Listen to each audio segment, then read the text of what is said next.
So we're going to be live here soon. Ready? Yeah. And we are, I think we're live. We live? Nice. We live? Hold on, stand by. We're live. We're live. We're just waiting for the chat to come in here, guys. Welcome to this next fishing seminar or tips and techniques. I'm here with my buddy Drew. Drew's News. Full moon guy. Excited. Talk about some sword fishing. There's only one thing Drew likes to catch, guys. All right? It's only one thing. There's nothing better than swordfish. Yeah. So is that's how long you've been fishing for swordfish for? Close to 23 years. 23 years. We started night timing, back before they stopped long lining. And it took us a while to catch them, but really? It was definitely, exciting for sure. So guys, we're gonna blow Drew's mind. Look at that. This is the live audience right now that's talking to us. How crazy is that? Nice. Drew's old school, guys. You know, he's been commercial fishing swords for, you said, like 23 years? I started commercial fishing for swords probably, early 2000s. And wow. we were only doing rod and reel then, just like I was still bass fishing then. Yeah. I hadn't even gone to the ocean. I started ocean fishing really in 2003. So you've been doing it longer than I have been on the ocean. Guys, so Drew, he is, I would say he's one of the, in my opinion, one of the elite swordfish guys around here. You know, daytime swordfishing is huge in Florida, and we're gonna go through everything you need to know right now to catch a 500, 600, or even bigger pound swordfish, the biggest swordfish you could ever hook. We're gonna show you how to land that fish today, how to rig a bait for it, how to get everything ready, and we're gonna talk about all the experiences that Drew's had. So first off, let's talk about bait. Okay, so I've gone out there, and I know you've done this too, and when you had these discussions, how important it is to have fresh bait. Dropping down some old, nasty, frozen bait, it can work. Correct. There's certain times when it doesn't matter what you put down. Yeah. We've put down bait that we've fished weeks prior and had been in and out of the freezer, and if they're biting, that bait might work, but if sometimes when the bite not be as solid as other times, there's not as many fish pushing through your body of water. Yeah. Sometimes fresh bait is night and day. The guy next to you has fresh bait and you don't, and he catches 2 or 3. And, Well, it's funny, like you just said, pushing through, guys. The thing with swordfish that I've learned, is you could do everything right. You could have the best bait, everything could be perfect, the best spot. It doesn't matter, because it's like you said, if they're pushing through, they're classified as HMS, highly migratory species, and if your body of water doesn't have swords in it, when they you're out there fishing, 20 miles north of you. Yeah, correct. There's no fences in the ocean, and bait migration is a big thing, and whether there's storms around, And so I've noticed that they're pretty sensitive to the barometer too. Yeah, everything is. Everything is. But, obviously there can be swordfish around in your body of water, and the barometric pressure is, falling or getting crazy, going all over the place, and a lot of times you might not get any interaction with swords, even though they might be there, Yeah. They get lockjaw. Yeah, and, like we were talking about the other day, like you were telling me a story that you were fishing frozen baits all day. You got a fresh bait, you rigged it up, and within 5 minutes, you guys were tight.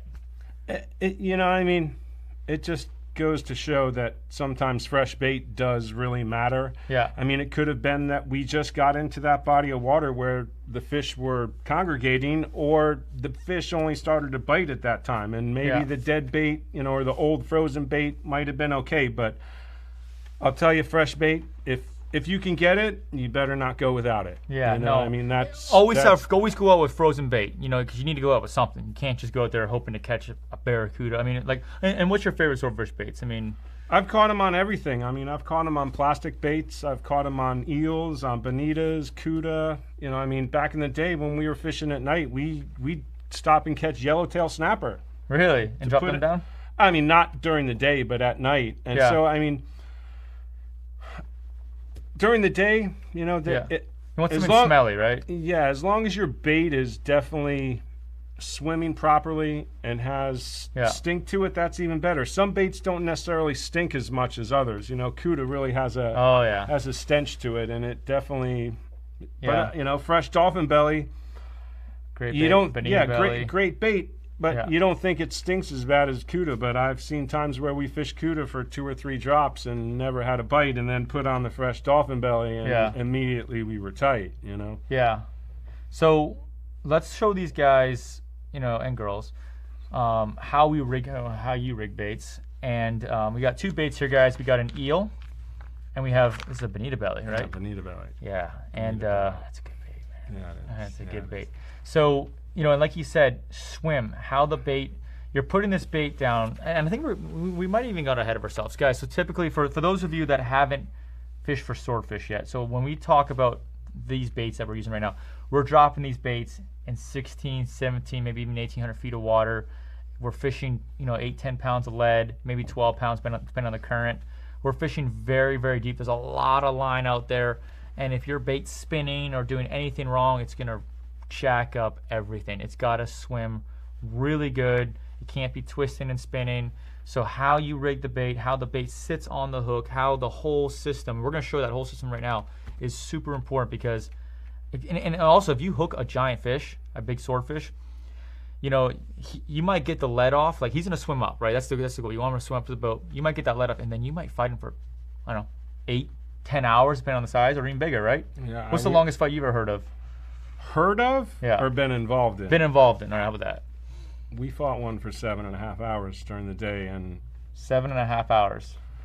I mean, we can't confirm it was a sword. It could have been a big tuna. Yeah. But it, you know, it dumped the reel after 7.5 hours, and we pulled the hooks on them when it was almost back to the bottom. And having a super sharp hook, like especially with swords, is super important. Same thing with sharks.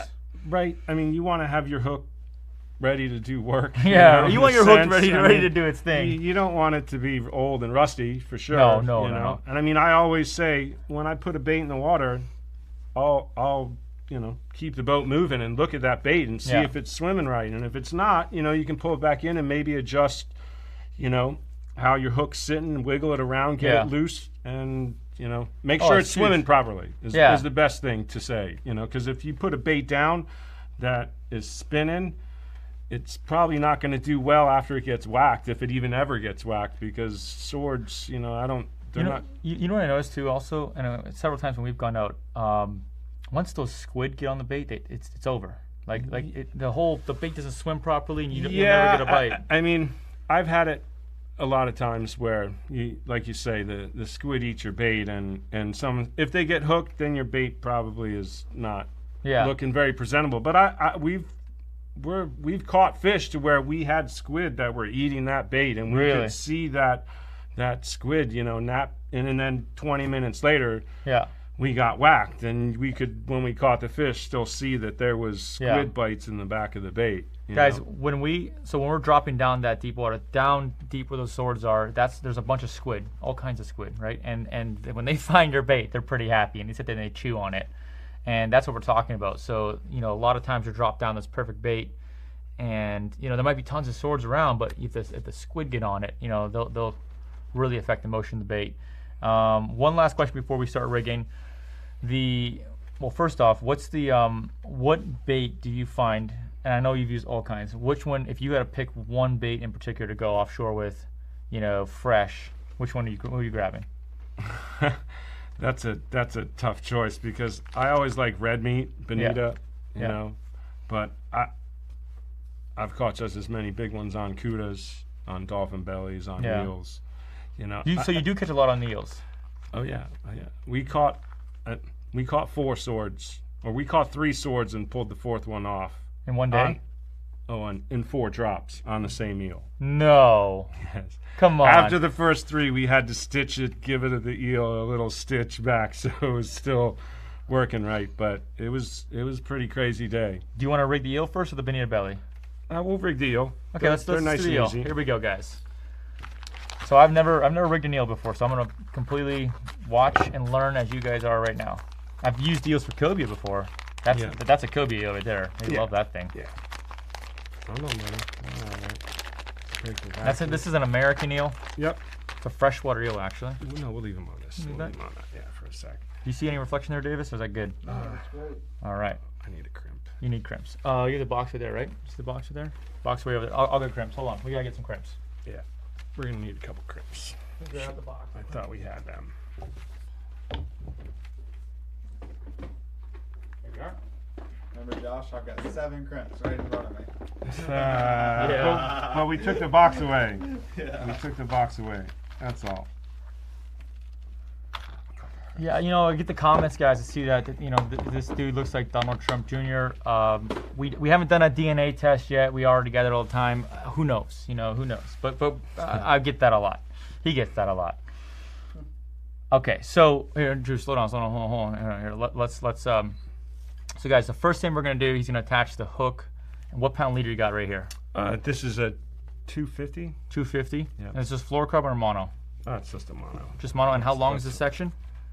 Dude, this I- eel smells like a nasty eel. Yeah, I like to keep my leader, you know, at 6 foot, 6 foot. so that this way, when you do get your swordfish up to the boat, that you're not having to then swing your rod in, grab your leader, and leader it further up. Yeah. When you get it to that point, you want to be able to just finish the game and not have to deal with ever touching the leader. Let the rod and let the person running the reel do the work. So I say.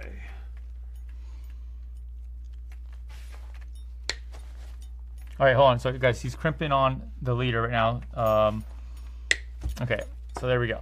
So now, do you want to leave that right there, like that little trace right there? Yeah, that that's little end fine, section? because it usually ends up still inside the. Dude, this eel smells. Yeah. Okay, hold on. So let's talk about where do we want this hook at on the eel? You want the eel. You want the hook underneath the eel? Yeah, you want the eel to sit Sure with can. the eye of the hook in its mouth. The eye of the hook in its mouth. Yeah, I mean, there's 2 ways. You know, we can show another way too. Well, you know, we can We'll read do both. So here's your eel. Here's the head right here. Sometimes people will insert the hook, and they'll take the mono and go through the eel. And They'll put the mono through the eel and the eye of the hook out the top of the head. I like to just take the hook and run it down his throat. This eel is dead, by the way. Yeah. And you just work it down you just work the hook and the eel down the shank of your hook.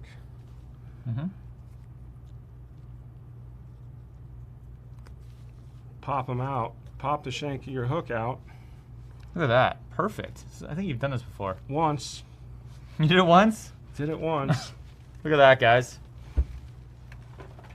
Now. So what he's got wax thread, and he's got a mortician's needle. And what pound wax thread is that? 50 or 70? This is 70. 70. Okay. Now, how do you attach the wax to your needle? I just go through the loop because I don't tie. Is the wax tied to? No, I don't tie it to the strand. the Some needle? people do. You know. Okay. You can. I just like to leave it open. Okay. So you're gonna put the needle through the bottom of the jaw. Yeah. And then through the eye of the hook. Through the eye of the hook. Okay. And then you come out And the through- head. Come out the top of the head. Okay. Correct. All right. Okay. And how much distance from between that and the eel? Do you want like 10 inches? Or No, you just 6 inches. Yeah, this is just to sew his mouth shut Okay. and get that eye of the hook there attached. I'll do a stitch on each side of his mouth. Okay. So this is one stitch on this side. So you're gonna Yeah, I'm put going the to put needle, another stitch. Yeah, Okay. I'll put the needle through again. and you're on just the other tying half hitches. Yeah, you're just tying a couple of half hitches to suck his mouth shut Yep. so that water doesn't really blow him out. I mean, we're going to put the skirt on top as well. So we cut that. So we did what, like 4 or 5 half hitches right there? Yeah. Okay, and I'm gonna flip them over. Yeah, we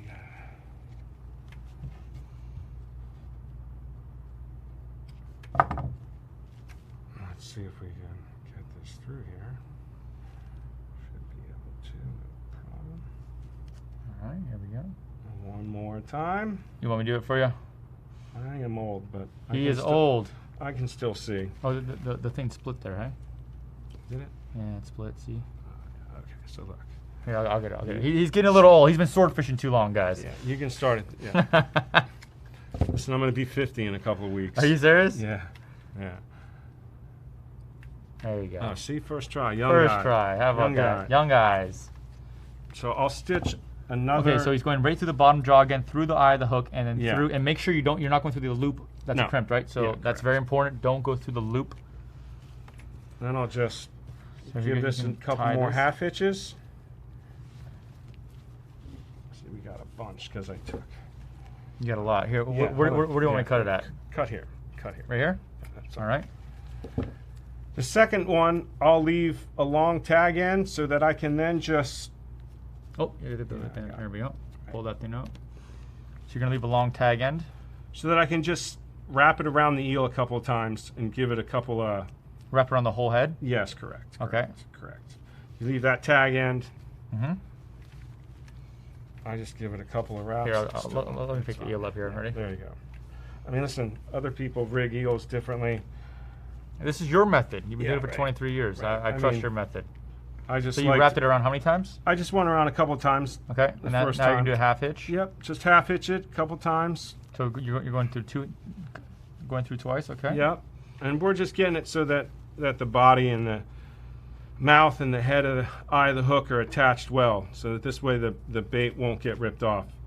The last loop, just do a closing loop where you put them both over like that. Mm-hmm. Where the scissors go? There we go. All right. Now, do you sew where the hook is right here? I do not. Really? So that's I do not. that's done. Yeah, that's done. I do not. I mean, Now some what peop- happens? What happens if the hook tears the eel? Well, that's what we had to do after we caught the third one. Okay. So, I mean, as long as you get that eye of the hook. So all you gotta do is put the and you just trimmed Yeah, this I just- thing. So you cut off. Yeah. Now why? Now I now, mean, some people is it like- the same? Do you cut off the same amount every time, or is it based on the size of the bait? I mean, I don't like to have a lot there. Cut about 4 inches off. I mean, some people like to leave it. Some Yeah. I don't. I just like to, you know. So you just so what he did, guys, is he took this thing. Okay, he slid it on the leader. Here's the crimp and here's the loop, and he's just sliding that on over the crimp on the bait like that. Get your eyes squared up, pull it tight. Are you gonna sew the bait? Yep. You're gonna And then last but not least, yeah. one more time. So he's gonna sew the skirt on the eel. Now that's gonna improve how it swims, right? The skirt helps protect it from washing out as well. Yeah. It probably does help it swim a little bit. Your bait can't be, your hook can't be sitting not centered. Yeah. You know, because that'll give it a wobble. You want to try to get the eye and the shank of your hook coming out perfectly as Yeah. close to the center of the eel as you can. See, first time that one. Look at that. No need and- for reading glasses there. I'll pull my skirt tight, take the needle. How do you know where the eye of the hook is? You're not really necessarily trying to get the eye of the hook, Uh-huh. you know. On So that you're one, going I don't. through the bottom of the skirt. Yeah, coming out the top. Yeah. And then the same thing, just a couple of overhand knots just Mhm. to close it tight. You don't want that skirt to be able to get fouled up. You don't want it to move. Correct. Okay. Correct. And I mean, those don't have to be too tight. Sometimes people pull that so tight that it Now, so I was just put to ask that. So just firm. yeah, firm is Yeah. all. And that's it. That's finished. That'll get them. So That's a go-getter. Are you gonna double it up, or is that just No, on one side? no, just That's one it. side sign. Okay, so he rigged the eel, the hook in on the eel. He showed you how to do that, and then he did one sewing or sew on the skirt right here, and you can see that right there, guys. That is finished. So that's a killer bait. It is. And we're It gonna is. fish this on Sunday. We are. We are. Ooh, we're Yeah. fishing in 2 days, guys. Can't wait. We are. First time fishing in a month. How about that, hey? It's been a minute. It's been a minute. I mean, it's been a little windy. We've had a lot going on. You know, I mean, it's been storm after storm. It's hurricane after hurricane. Yeah, rough. Oh, dude, it's been so rough. So rough. All right, so that's one finished bait. The bonita belly, guys. This is where the technical sewing comes in here. you didn't take your sewing classes in high school, you better freshen up here, because Yep, the bonitas are a little... Did you take sewing in high school? No, I stayed at a Holiday Inn Express last night, though. There you go. Here we go. Here we go. Look at this. All right. The bonita belly. Nice bonita bait. Can you smell it? Oh, dude. One whiff of that and that swordfish, he'll lose his mind. All right, here we go. So 250-pound mono. Yeah. I'm gonna cut it. So he's cutting the mono so he has a little bit of an angle on it, so it's easy to crimper. Crimper, eh? Yeah.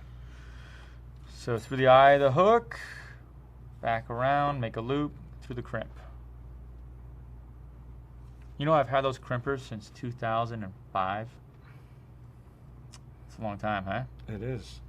Those are the The ones that I bought in 2017 look a lot worse than this. They never come. This is my office crimpers or my home crimpers. They never ever leave. They never go in the ocean. Yeah, that's smart, because when they do, they usually get worked. Yeah. Okay, so there we go. Now I just crimped. I crimped the hook on, and I'm gonna lay it up into this bait.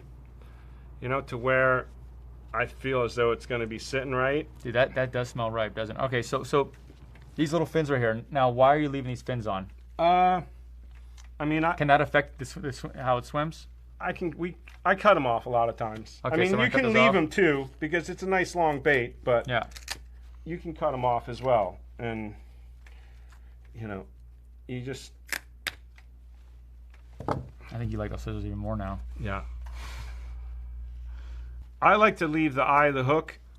The eye of the hook just below where where the fins were? Yes, correct. So I'll line it up.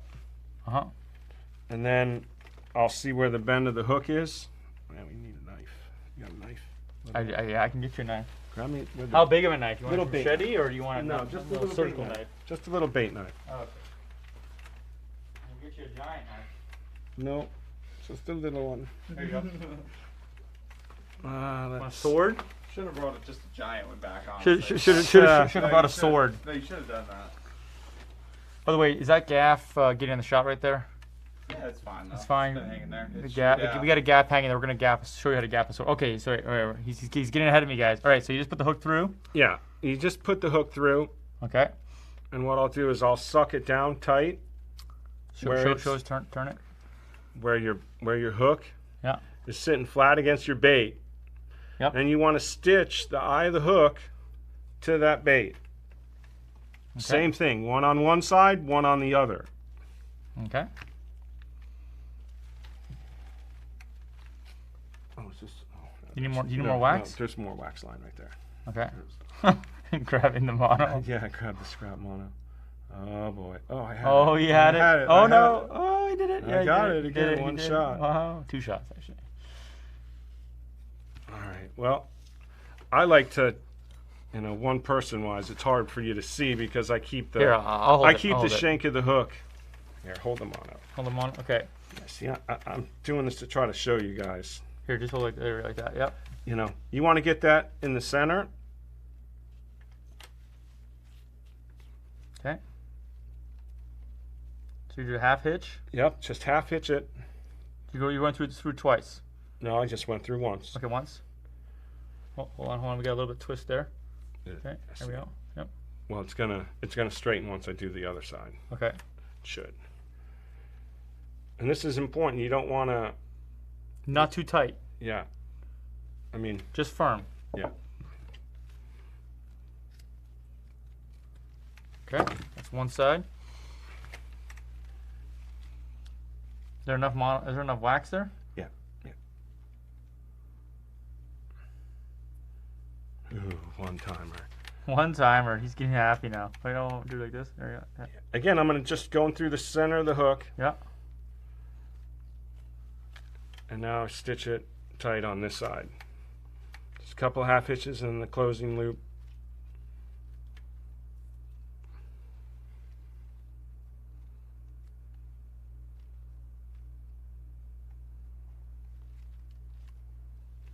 Beautiful.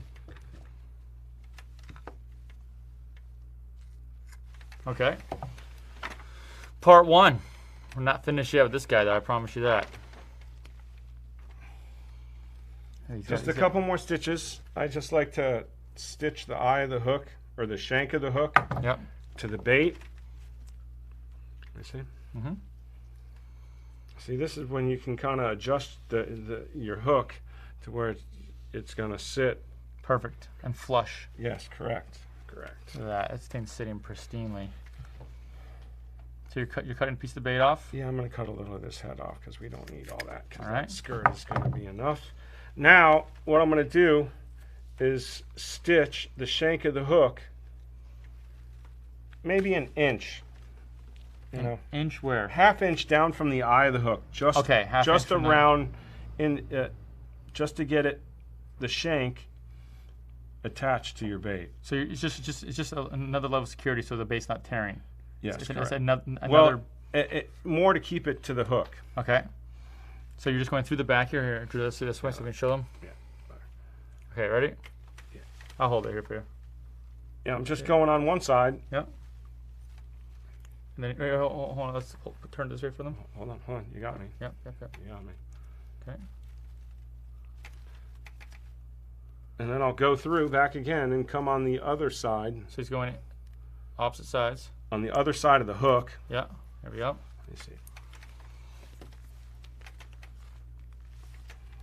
Now, as you can see, that the wax is around the hook. Yep. Through the bait. And you're just doing another half hitch here? Yeah. Do a couple half hitches, nice and tight. Now, is this one a lot tighter than the other ones? Yeah, I mean, the front ones don't have to be as tight as this. You make this one, but some you can make it too tight if. Yeah. You know. Don't always go too tight. Yeah, because now there we go. You're making 2 half hitches. You're making the bait too stiff in a sense to where it won't have good action. All right, so the hook is securely attached now. Yeah, let's put that one on there. Yeah. All right, so you're gonna cut off. So you cut off the top. I just cut off a little bit to get the. Just to fit the mono through. Yeah, I mean, some people. I'm not too concerned about. Some people like to just poke the eye of the, the mono through. Doesn't matter. I don't really worry about that. The bait's gonna do what it's gonna do. Okay, so we got the mono right here. We're putting this guy on here. Yeah. And we're gonna slide this thing on there. See, that's why. This is the other reason I like trimming the skirt down, but we're gonna leave this one a little bit long since this bait's a little bit bigger. Yep. Okay, so we're just fitting that on top of the bait. Yeah. All right. Hold the bait. Pull the skirt down nice and tight. Now, how far are we gonna pull the? So is the bait? Should the bait be coming out of the top of the skirt? It doesn't have to. I mean, you can pull it down as tight as you can. There's the top of the bait right there. Yeah, I mean, you always want to get that skirt and the bait in there as much as you can. There we go. Now, how's that hook? Now, how does that affect the hook? So that okay, perfect. Look at that. Yeah, there's no. That hook is so firm on that bait right now. Yeah, I don't think it's going to go anywhere. Hopefully Sunday again. And now we're gonna sew the skirt to the bait. Correct. And are we gonna go through the eye of the hook again? No. Okay. So we're going through the bottom, to the top, and we're gonna do is it the same thing as the eel? One on one side, one on the other? Yeah. All right.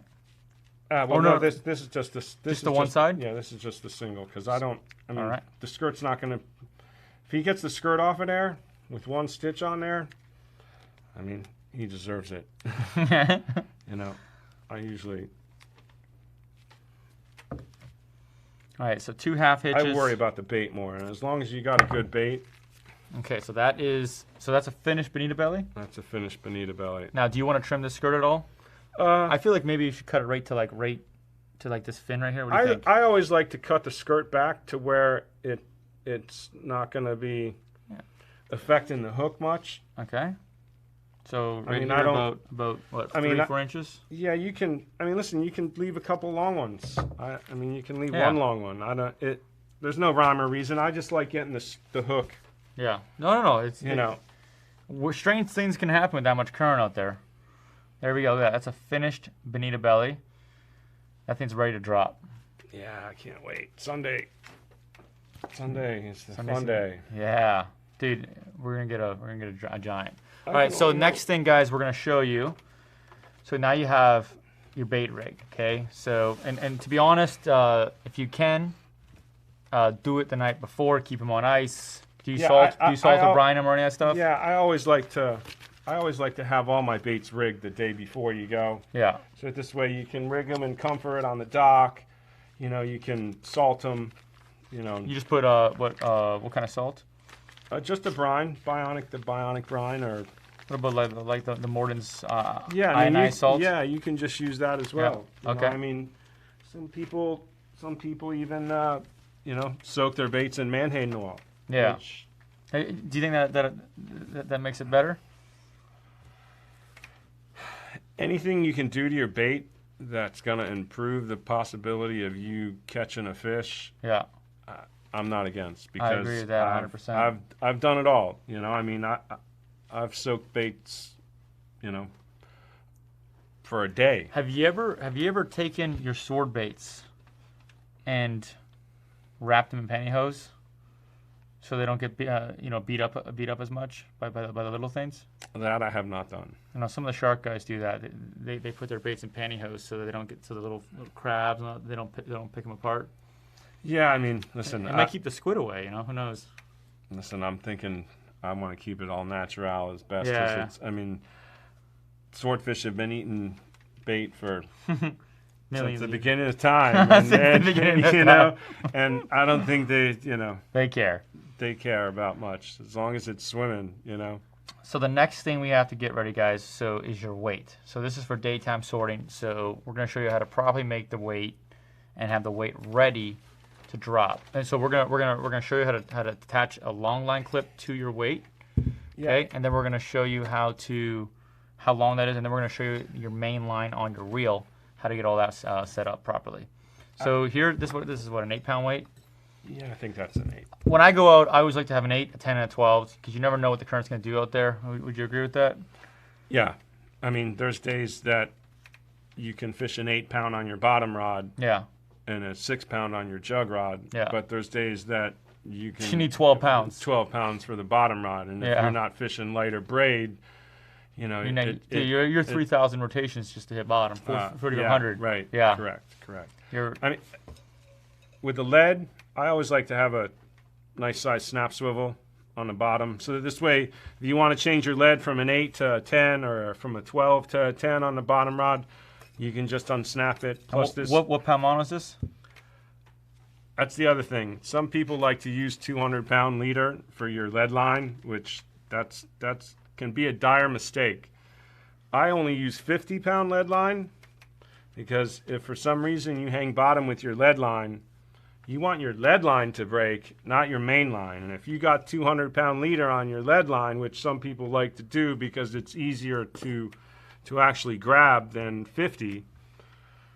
You know, if you're that guy and you don't mind busting your line, you know, every so often and losing $400 worth of line, keep the 200. But if you're like the average guy, you know.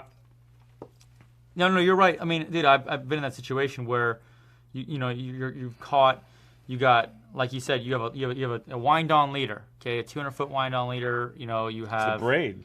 You have all the braid. That's expensive. You got your rig. You got your what do these weights cost? $20, $30? The 8-pounders are like 35. Or 10s are like 40. Your minimum, if your line snaps, even if it snaps at your splice. I mean, I'm sorry, at your wind on.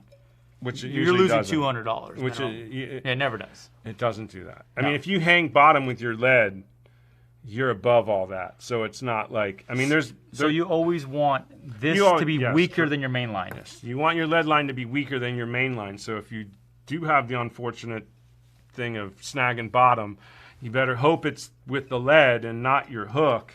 Yeah. And so if you're fishing 80, use 60. If you're using 80-pound braid on your reel, use 60-pound. If you're using 65-pound, use 50-pound. Something like that. Yeah. And I mean, listen. How long is this from the swivel to your long line clip? 6 feet is all I use. Some people like putting 20 or 30 feet. You know why? I don't know. You know, I mean, to me, you want to be able to have enough, gap there to where you can clip your long line clip onto your weight loop and throw your lead. Yeah. And you know, it reach the water before it starts jerking the braid. You know, you don't want it to have it quick. No, see, like, and you know, for you guys that haven't done this before, there's a lot of technique. This is not something you just go and, you know, like throw some ballyhoo behind them and start trolling. This is like, there's some technique. There's a lot, but once you get this down, this sounds complicated, but once you get this down and actually get out there and do it, it's not that bad. You know, it's not that bad. Yeah, I mean, listen, everything, any type of fishing you do, you're going to learn more and more every time you go out. And if you have the basics to know the whole technique of what you need to be doing, that's the first battle. Because, you know, sometimes I see people out there and, you know, their boat's sitting different in the current than what I'm sitting, you know. And a lot of times you can look at people and you can tell that, wow, he must be fighting a fish, or he's, you know, caught on bottom. Hung on bottom, or he doesn't necessarily know, you know, the correct heading to be going into the current with. You know what I mean? Let's talk about the heading of the boat before we get on to the next thing. So, and I think we kind of skipped this. So when we drop these baits, guys, okay, and I know we can't really show you right now because we're not on the water, and it requires, you know, thousands of feet of line, but, you know, you typically, if you're in the Strait of Florida, anywhere from Miami up, you're going to be in minimum 3 knots, you know.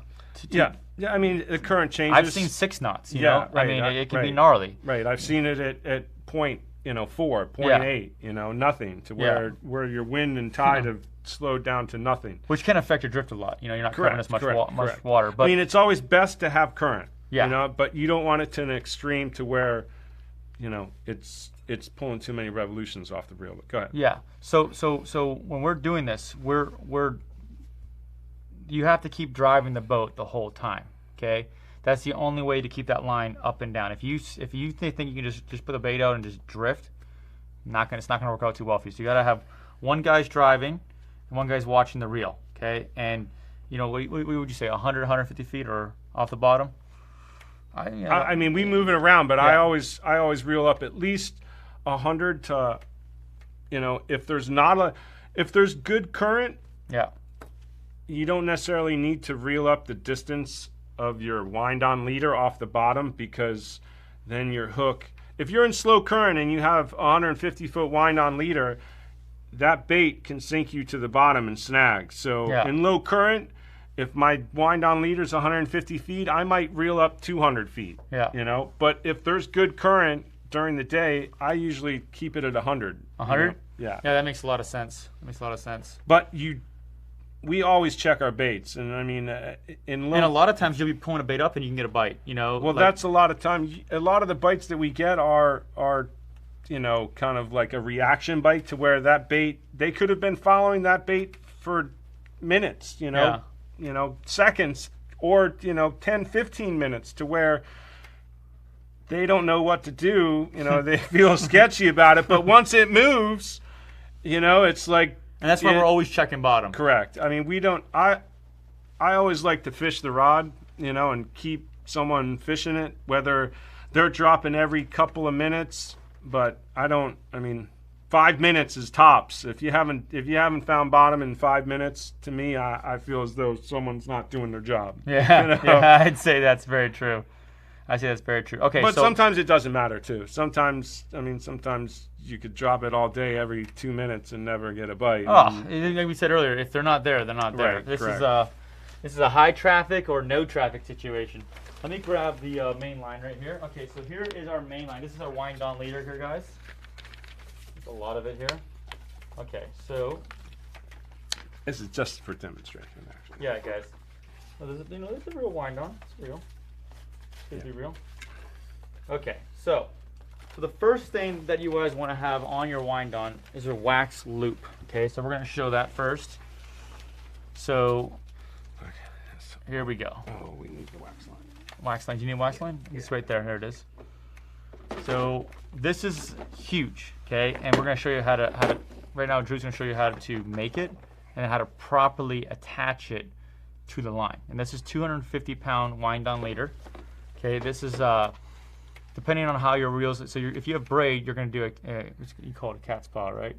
Yeah. Yeah, cat's paw knot. So you just do, you put them on top of each other and you put the one back through. What's up? Your wax is a little... Is it melted? Yes. Let me see here. How bad is it? Well, it's pretty bad, huh? It's pretty bad. I have tons of wax. Hold on. Yeah, I got a wax factory over here. Hold on. Here. All right.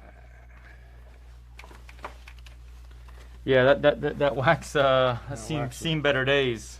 I've got a couple strands of wax like that. Don't leave them in your box in the sun. They don't last long. Becky, I'll say hi, Gianna and Elijah. Thank you guys for watching. Appreciate it. Now, here we go. Right, so this is a critical point right now for most people. You can buy the wind on. Yes. I usually I have friends that make them, so I get it from them, and this is usually already on there. Yeah. You just want to take, and this is pretty much the same thing. How long is that? It's like 6 feet, right? Like all together? Yeah. 3 feet. So you cut it in half? Yeah. All right. I just take the loop. And you feed it through. Feed it through. So you're attaching on there? Yeah. Okay. You're attaching on. Okay, and make it nice and firm? Yeah. I'm just keeping tension for you here. Yeah. You keep the tension. Now you just want to. So half hitch. You just want to half hitch. Start your half hitches. So you're going back over on the other side. Yeah, just to keep it from slipping. Too. Yeah. I mean, people go to all lengths with making cat's paws. I mean, obviously, as long as it holds your lead, I'm okay. I mean, and you don't want your loop to get too raggedy. So, I mean, I always kind of try to put a fresh wind on every so often once the wax loop starts to get a little shoddy. And that's the other thing. A lot of people like to say, "Oh, we clip our lawn line to the wax loop." Right? What? Right. What do they say? Well, a lot of people suggest that you clip to your wax loop. So, like, if you hang bottom with your lead, it'll break your wax loop. It'll break your wax loop. Yeah. Well, that could also end bad. Well, not snagging. Right, correct. If you don't snag and someone tosses your lead and now your wax loop broke, so now what? So now you got to go back. Wind on. Right, now you got to go back to the tackle shop, get a new wind on, or put another cat's paw on. I always bring 2 wind-ons with me every time I go out. And then you got to get another lead. Yeah. You know, you lost your $40 or $50 lead. That's why I don't clip to the wax loop. I clip to the mono. Yeah. So that if my wax loop for some reason breaks, then your lead is still attached because it's attached to the mono. What ends up happening is it might slide down to your bait, but you know what? You still got your lead, and then you can just, I mean, at that point, it's time for you to change your wind on. If you're out and you don't have another wind on, you can just make a cat's paw real quick, which is pretty much tying half hitches to where you get this mono to where it doesn't want to ride. The wax. Or slide. Yeah. Okay? I mean, some people go to crazy lengths. So you're twisting it now? Yeah, I just like to put a little twist in it. Just a few, so it kind of doubles up that part there.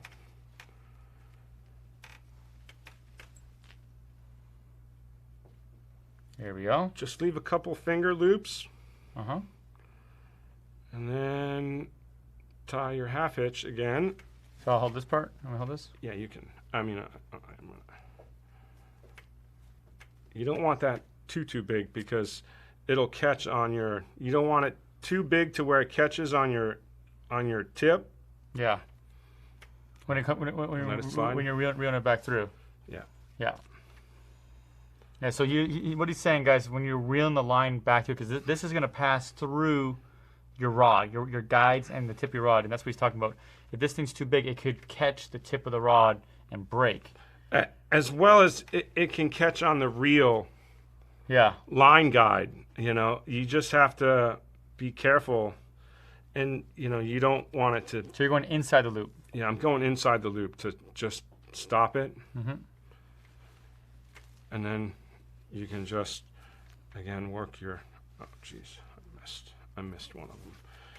And I'll go a couple times with both of them to lock it.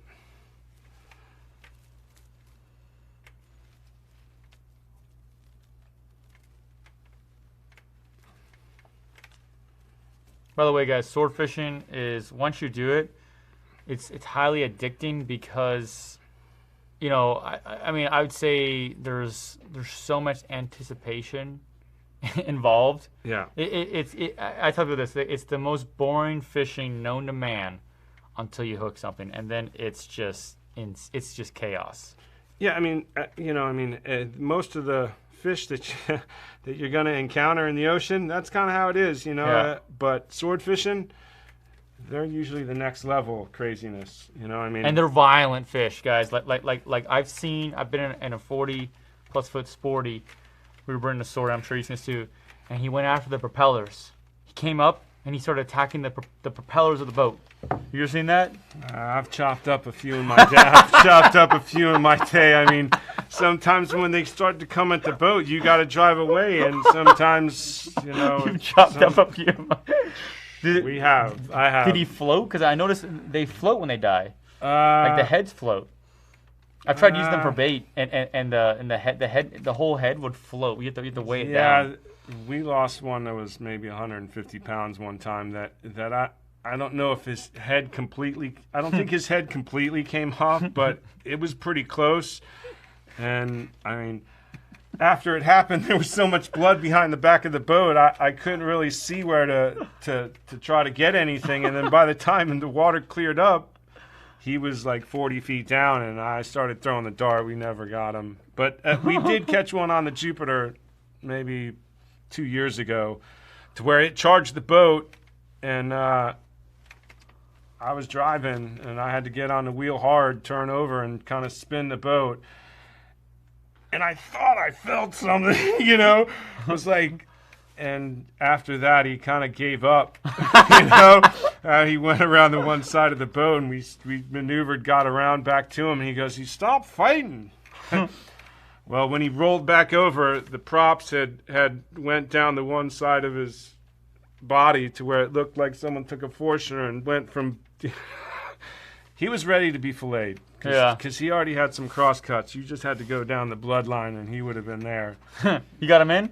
Oh, yeah. How big was he? It was about 100 pounds, 90 pounds. Nothing. The little one's got some spunk to them, you know, they're crazy. So now here's your wax loop. Yeah. And here's why you make a loop. Watch. Yeah. So you want to clip.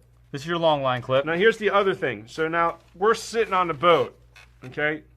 And when you attach your lead, you want it to come up to where it's going to be the easiest for you to pull it off. So you don't want to put it on like this, so that when it comes up, you're going like this, trying to get it off, moving out. No. You want to take the clip, rod's up here, bait's already in the water. You put it on like that. So you can just pull it right off. So that, right, correct. When it comes up, hold it under tension. No, just hold it. So you got them on, and you've gotten to the lead where a lot of people say they lose them. If they're fighting down and dirty and you're gaining inch by inch, a lot of times before we get to the lead, I'll have whoever's going to be pulling the lead off be at the rod with the rod swiveled in to where the last 4 feet or whatever, he can kind of just slowly help it along so that when this, don't wait till this is coming out of the water to be like, someone's got to grab the lead. You know, you don't want to be trying to grab your lead line when it's at your rod tip because it's out here. You want to be able to have it so when it breaks the water line, you can just rip it off. 2 pulls and you're grabbing your lead, and now you're straight to the fish. You know, No, you're 100% correct. A lot of times, the lead. Here, give me that clip real quick. The lead is keeping tension on the fish. With big fish, they'll come up to the boat. You know, the lead is, like you said, when he says keeping tension, guys, that's what the fish is feeling because the lead is pulling down on the hook. So the fish is swimming up with the lead. Yeah, the fish feels that lead beneath it, and they feel the lead pulling down on them, so they kind of swim away from it. But once he gets to the top, he warms up a little bit. He warms up a little bit. You know, then it can be a different story. But and this is why you make a loop here. Look, see this guy's like this. See, it can't slide. You see how that's not sliding? That's why you want that, so that the lead stays in the exact spot on your wind on. Oh, look at that, Drew. Oh, we managed to do it. We almost lost the swordfish right there. No. Well, you almost lost him. Yeah, you're right. So, guys, here's the deal, right? So before you put your lead on, now that we made a wax here, we have the end of this. Now we're going to show you how to properly rig up the whole thing, okay? So before you attach your bait, okay, the first thing you're going to do is you're going to take 3 lights. I mean, that's standard, right? Yeah. I fished 3 lights on my bottom rod. And these are like, look at this, guys. Look. These are water activated lights. So you can see this right here. Like watch. I'm gonna put them on my hand. See that? Put a little moisture. Here, here. Let me check your bottle. Here, ready? Water activated. See that? They just turn on with. That's gotta be one of those Chinese lights. No. Oh, there you go. You just had to wet your fingers. You just had to wet your fingers. Yeah. I mean, I use all colors. The Maltese, the blues, the greens, the whites, purples. That's a multicolor one there, right? Yeah. I'm not a big fan of red. Why don't you like red? I don't know. Sharks. You think so? I don't know. I mean, plus it's the first light that actually goes away. Yeah, you're right. In the shortest distance. So the first light that you want closest to your bait, which one is that? Your multicolor? No, I like to keep the multi a little at the top. Okay, so and here comes one. So we're just sliding these on this little eyelet right there. We slide those on your main line. Okay, so those 3 are on there. Okay, now you're gonna take your crimp, okay, and your swivel, and this is what so we're gonna crimp this side right here to. This is to your main line, okay, and then the other side you're gonna attach that to the bait we rigged up earlier. Okay, so we're just gonna make this right here. I'll let you crimp that if you're closer. I mean, and make sure when you crimp that you don't over crimp. Make sure you're using the right size sleeve. Yep. Yep. Okay, so this is a finished. So this is your wind on. Now we're not going to attach the bait here because it's over there and it smells. It's going to be whipping all around here, but. You attach your bait right here. We can attach that at the end here, so stay tuned. But so your wind on sealed now. You got your lights on there, and normally when you're going out, you attach this up at the dock, and you reel this up, and this will be sitting at the tip of your rod, like that. Okay. So here's your tip of your rod. Your tip of your rod is my fingers, and that's sitting like that. And then when you get ready, we're gonna show you what to do here. What I'll do is when I'm deploying the bait. First, you test the bait to make sure it's swimming properly. I always check the bait, like I said previously, to make sure it's swimming okay. Mm-hmm. Once we get to the swivel, I'll do 5 arm lengths. 4 or 5 arm lengths. I'm 6 foot, a little taller. So if you do 4 arm lengths, that's 25 feet. If you're 5 foot, whatever, it's 20 feet. I like to space them out. Sometimes 20 feet, sometimes 30 feet each. We don't have enough main line, wind on right now to do that. We just made a short one. Yeah. So guys, basically what he's saying is, look, for the first light will be 25 feet from the swivel. From the swivel. I'll do 5 arm lengths. Okay. The next light will be another 25 feet. Correct. From the first light, and then the last light will be 25 feet from the second light. So you have 3 lights, spaced 25 feet or 20 to 25 feet per section. Okay.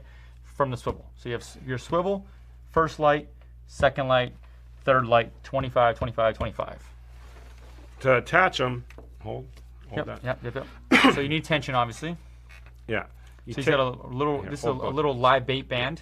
Yeah. Hold it. Hold both ends. Hold both. Okay. So they can see. You take the rigging rubber band, go around. You're just going around and back through again. Bring it through itself. Okay? Bring the light up to it. 1, Now you're rolling it through the opening. 2, 3, 4. Okay? And that keeps it from moving. That keeps it in its spot there. And the reason we use these light bands, when we're reeling the line back through the guides of the rod, that band will snap. Yeah, hold. See, this band, when you get it to the rod tip, just snaps just like that. See, under tension, it just snaps. So now, when you get to your first light, you know you're maybe 75 or 90 feet from your bait. You know, it'll pop and go to the second one. You know, so that when you get to your fish, you're going to end up like that. You know, like that. And you do. Here, let's show them one more time how we rigged that. Yeah. Here, let's pull this one off. I mean, it doesn't even matter. All right, ready?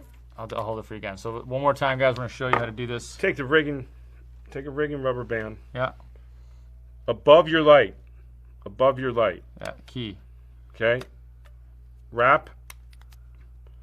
Put it through. Put it through. Tighten. Pull tight. So that you pull your light back to it. When you have your rubber band opened, roll it through the center of that rubber band. Once, twice, 3, 4 times. Yep. And that's it. The thing's not going anywhere until it goes through your guides. And even with all that pressure on there, it's not going to pop. Yeah. So that's rigged up now. You got your weight, your wax loop. You're going to have 3 lights. Then you're going to attach your bait to here, and you're fishing. Fishing. So I can't wait to get fishing, man. I know. Yeah, I haven't fished out here in months, man. So let's say, guys, and I know we can't demonstrate right now how we do it, and it'd be kind of hard because there's no service out there. So we're going to just kind of do a run through here on how we drop this bait. So when you get to your lead, okay, where you put your lead on, put your clicker on your reel, put your reel and free spool. You're going to be going, you drive into the current, okay?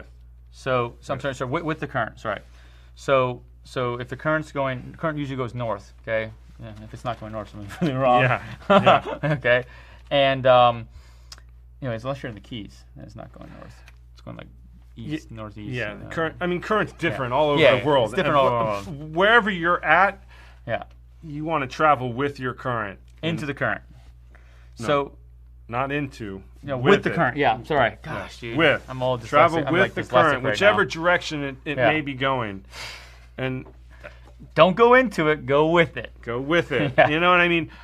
A lot of times before, I mean, if it's not a tournament day or whatever, and even tournament days, that we're out there early enough to where I'll stop the boat and look and say, all right, well, you know, what's the current doing? Which way are we drifting? Are we drifting inshore, straight up the line, a little offshore?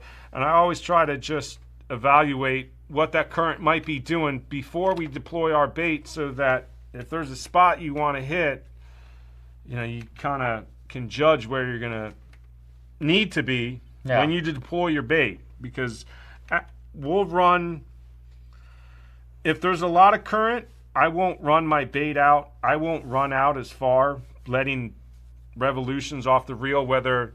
I'm going to grab the reel so we can show them. Yeah. Hold on. I mean, I'll let anywhere from 1,200 feet to 1,500 feet off the reel, going with the current before I stop the boat. So that's our swordfish setup right there. Yeah. I'll go with the current, and you know, once we get that 1,500 feet of line deployed, I'll turn around and drive into the current, and it's a big reel. Let the belly and let the line pendulum down to the bottom as you drive slowly back up to the... I mean, if there's a lot of current, you have to drive faster. If it's a regular day, I'll just slowly creep up to that line to where the rod tip and the line are perfectly straight up and down. Mm-hmm. You know, once you find bottom, I'll reel up at least 150, maybe 200 revs on the first drop, because you can always suck out some belly. You know, it might be 2,800 revs when you first get bottom, but then as you get further and closer up over top of it, you suck out some of your belly, and now the revolutions go to 2600 for bottom, or and guys, when he 2680 or whatever. And when he's talking about revolutions, what he means, so like this reel, this is a hooker electric, this thing, it's revolutions is how many times the spool turns. So one full rotation of the spool is one revolution. And that's how you count these. A lot of people think it's in feet. Yeah, it's no, not. It's revolutions, okay? Yes. And it's based on the width of your spool. So obviously, a revolution with a full size, a fully spooled reel is going to be larger than one that's half spooled. Yes. Okay, so we're dropping these things down. Like I said, sometimes with when we have a heavy current, we're going down over 3,000 rotations or revolutions to hit bottom. And when you have that much current, you have a big bow in your line, and as you keep checking bottom, you're catching up on that bow and trying to get it so it's as you're from this to you're probably always going to have a bow, but you want to try to get it as little as possible. Yeah, I doubt that you're ever going to. No, unless there's no current. Yeah, unless there's no current, and on days when there's no current. Judith, thanks for the super chat. Appreciate that. We might even back the boat up instead of driving into the current. If there's no current, we'll use the boat to troll, because basically when you're daytime sword fishing, you're trolling your bait on the bottom 2,000, 1,800 feet, 1,600 feet down, and and that's. These are electric reels, guys, as you can tell over here. This thing, we plug this into the boat, okay? It's a Hubble plug, and you can hand crank them. You're going to be miserable. It's not cheating what we're doing right here. This is being very efficient, because the reality is most of the time when you're swordfish fishing, you're setting your bait. Okay? Like if you did the math and you took how much time I spend actually reeling in a fish versus adjusting and putting the bait down, you're going to be spend a lot more time adjusting your bait. And this just gives you more time to fish. Correct. I mean, you don't necessarily have to use the electric reel when you're fighting them, because it's got the handle. But to retrieve your bait, with the electric reel, it takes close to 15 minutes. It all depends on how many revolutions are off the reel, and how fast or how powerful of a reel you have. Sometimes it can be longer, sometimes it can be shorter. But you try to optimize your time on the bottom, because you never know. Are they, they're not biting now, but if you spend 45 minutes getting it up and you got to run back 5 miles to your spot, they might start chewing. Right, and you could miss it, Yeah. Judith Wiley, just want to say thanks again for the super chat. We really appreciate that. Thank you. You're amazing as well. We're getting some fan interaction here. Yeah, but we're gonna do a Q&A when we're finished explaining everything here. Honestly. Until you really do this, I mean, it looks like we're fishing with a winch that has a motor on it, and that's kind of what it is. But to be honest, until you're out there and you experience this, it's really hard to comprehend why we have to use this. I mean, if hand cranking out there, I promise your arm's going to fall off. Okay, you're not going to do that all day. There's a lot of people now that are starting to fight them. No, but if you're adjusting your bait, if you're to reel up, you're not going to do it once and you're going to leave. You're gonna, right. You're going to be like, this is too much work. We didn't catch one, and I got to reel it up again. No thanks. You know what's funny? So when we would kayak baits out from the beach, for sharks, we're doing 300-400 yard drops, right? We got a big old rock attached to it, and that. Right, nobody wanted to reel the bait in if it didn't get bit. Yeah, no. Right. So one night, it's like 1 o'clock in the morning, and with no bites. Okay, and I'm like, that's fishing. So I have 300 yards of 200-pound mono out, my shark rig, and I have a little bit of holocore. I have $150 and stuff out there, and a blacktip swims by, bites my line off. I'm like, oh, thank God, I don't have to reel that in. Jeez. Yeah, I mean, listen, I just wanted to go to bed. This was when daytime first started. Yeah. But we went out a couple of times, and it wasn't this reel or one of the other major LP brands that failed. It was another one. Yeah. And it failed when we hooked one. Oh. So, Oh, did it have a handle, or was it? No. Ooh, no, it did not. So you're screwed. Yeah. I told him, I don't know what to tell you. You know, you hired me to run the boat and show you how to swordfish. Well, your rod's got one on it, but I don't know what you plan on doing. He was a stubborn guy, okay, because I didn't have any clue, and I wasn't going to put on gloves and hand line up about, 2,500 feet of line that was out. Well, he did. He did. No, he did not. He hand lined. Yes, he did. We caught. By the time he got it up, it was dead. But it was about 150 pounders. And the crazy thing was, I think he only hand lined the line for like maybe an hour, and it only took line a couple. I'm surprised he didn't lose his fingers. That's risky. Well, at first they started out trying to spool the line onto the real free spool. No. And then, it just got to the point where it was too backlashed, and then they just started throwing it in a bucket on deck. And I said, well, you understand, if he ever runs, that bucket of braid isn't going to be going out the same way it went in. And it never really did. You know what's crazy? What's crazy is you could think you have a small fish on, and it's like, oh, it's coming to the boat so easy, and it could be a giant that's just coming up to take a look. How many times has that happened to you? Not many, but we did.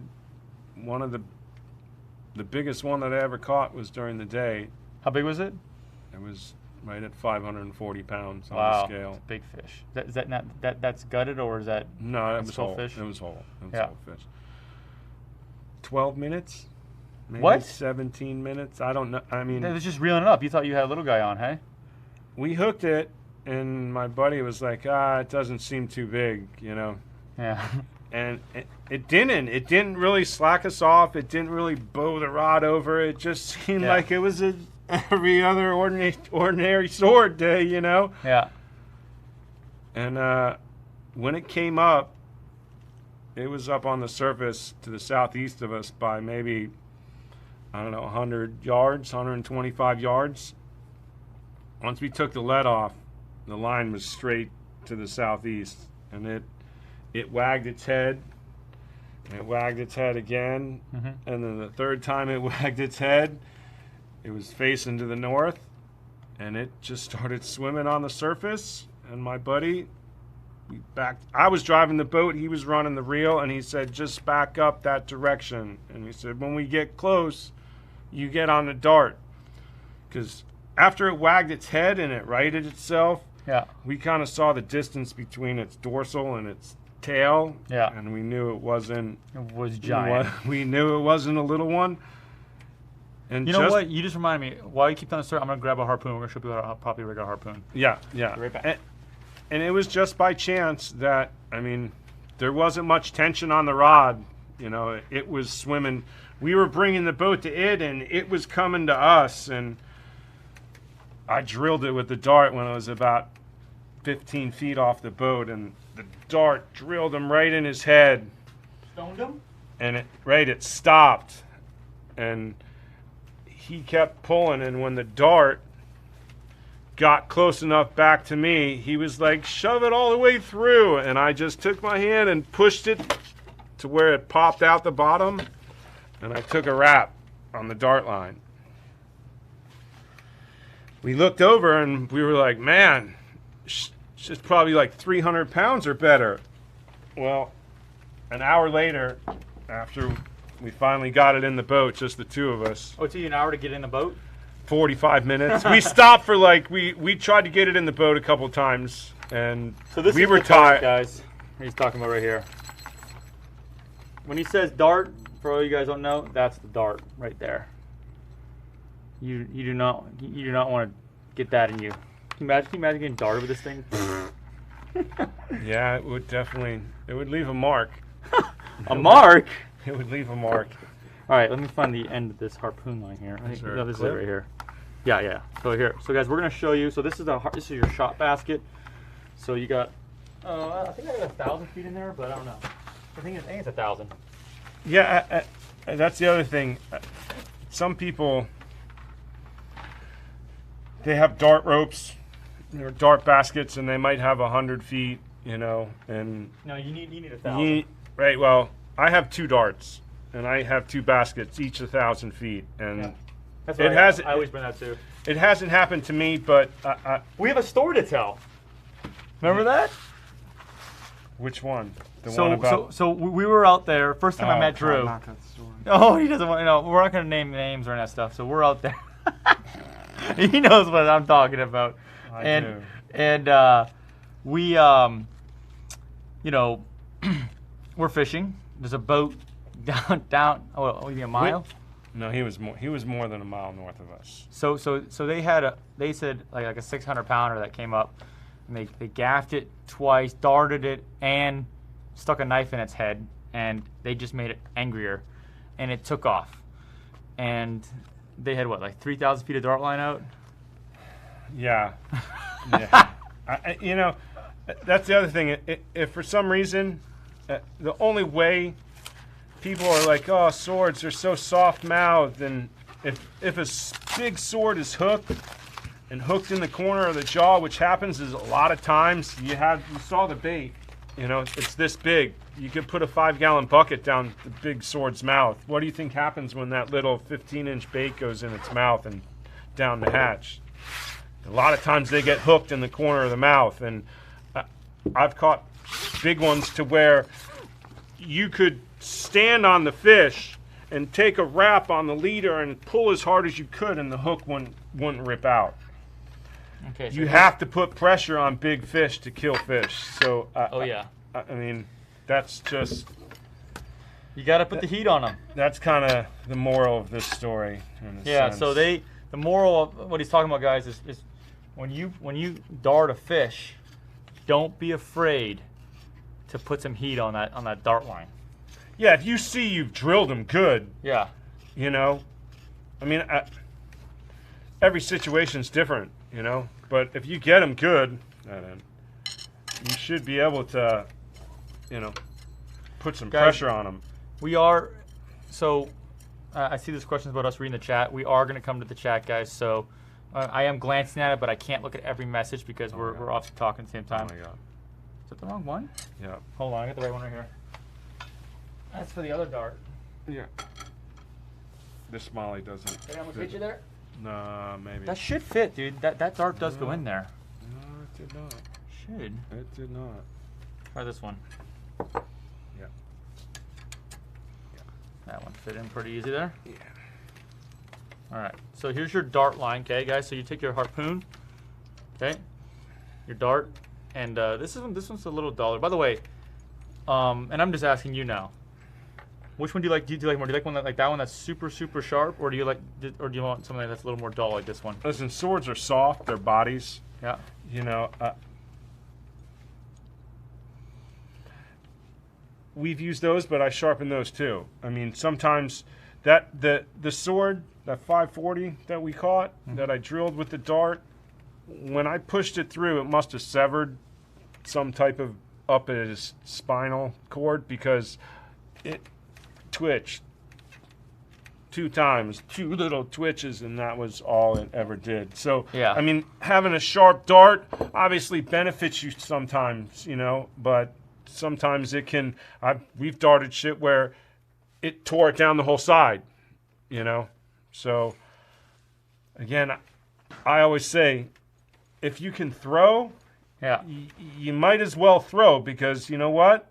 If you miss them, you pull your dart line back in and you can try throwing at them again. But if you don't throw and then you never get a shot again, then it's kind of, you know, you've wasted your opportunity. And obviously, you know, people get sketched out when they get something like this in their hands and they've never done anything like that, you know. And we can't show this whole harpoon right now, but we're going to show you. So let's show them how to attach the dart line properly to the harpoon. Wow. So you want this, guys, you see this right here? Yeah. This is on the outside of, don't do this. Don't do this. Keep your loop that attaches your actual dart head out on the outside there, okay? Here's your dart line, okay? And here's your loop, okay? Now on the end, I'll let Drew explain the rest of this here, because it's his. Yeah, so there's a ring right here at the end of this harpoon stick right here, okay? So obviously you got to attach this thing to the dart line. So you're gonna feed this through, pass that off to Drew. And you can. I just do a uni knot. What do you like doing? Go ahead. Yeah, it doesn't matter what you tie as long as you get something that's. I mean, you can tie a uni, but what we need tape. Tape? Got any? No, I don't. Electrical? You use electrical tape? Yeah. We just use this gaffer's tape right now. Yeah, It's that's not all. electrical. It'll hold up. I always here hold tension. Yep. You can. I'll take. And I'll put one wrap right at the front of your dart shaft. You don't need to go a lot, you know, because you want this after when you get this up, when you get your swordfish up and you pull them in with the dart, you want to be able to break this shaft loose so that you can pull your dart To the fish. Well, you can pull your dart shaft out of the way. Yeah. And now you just have the dart line going to the fish. I mean, that's not going to happen until you get him to the boat side. And he's dead.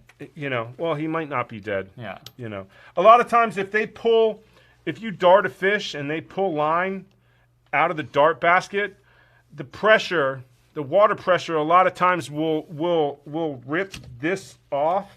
Mm-hmm. And sometimes them swimming down will suck.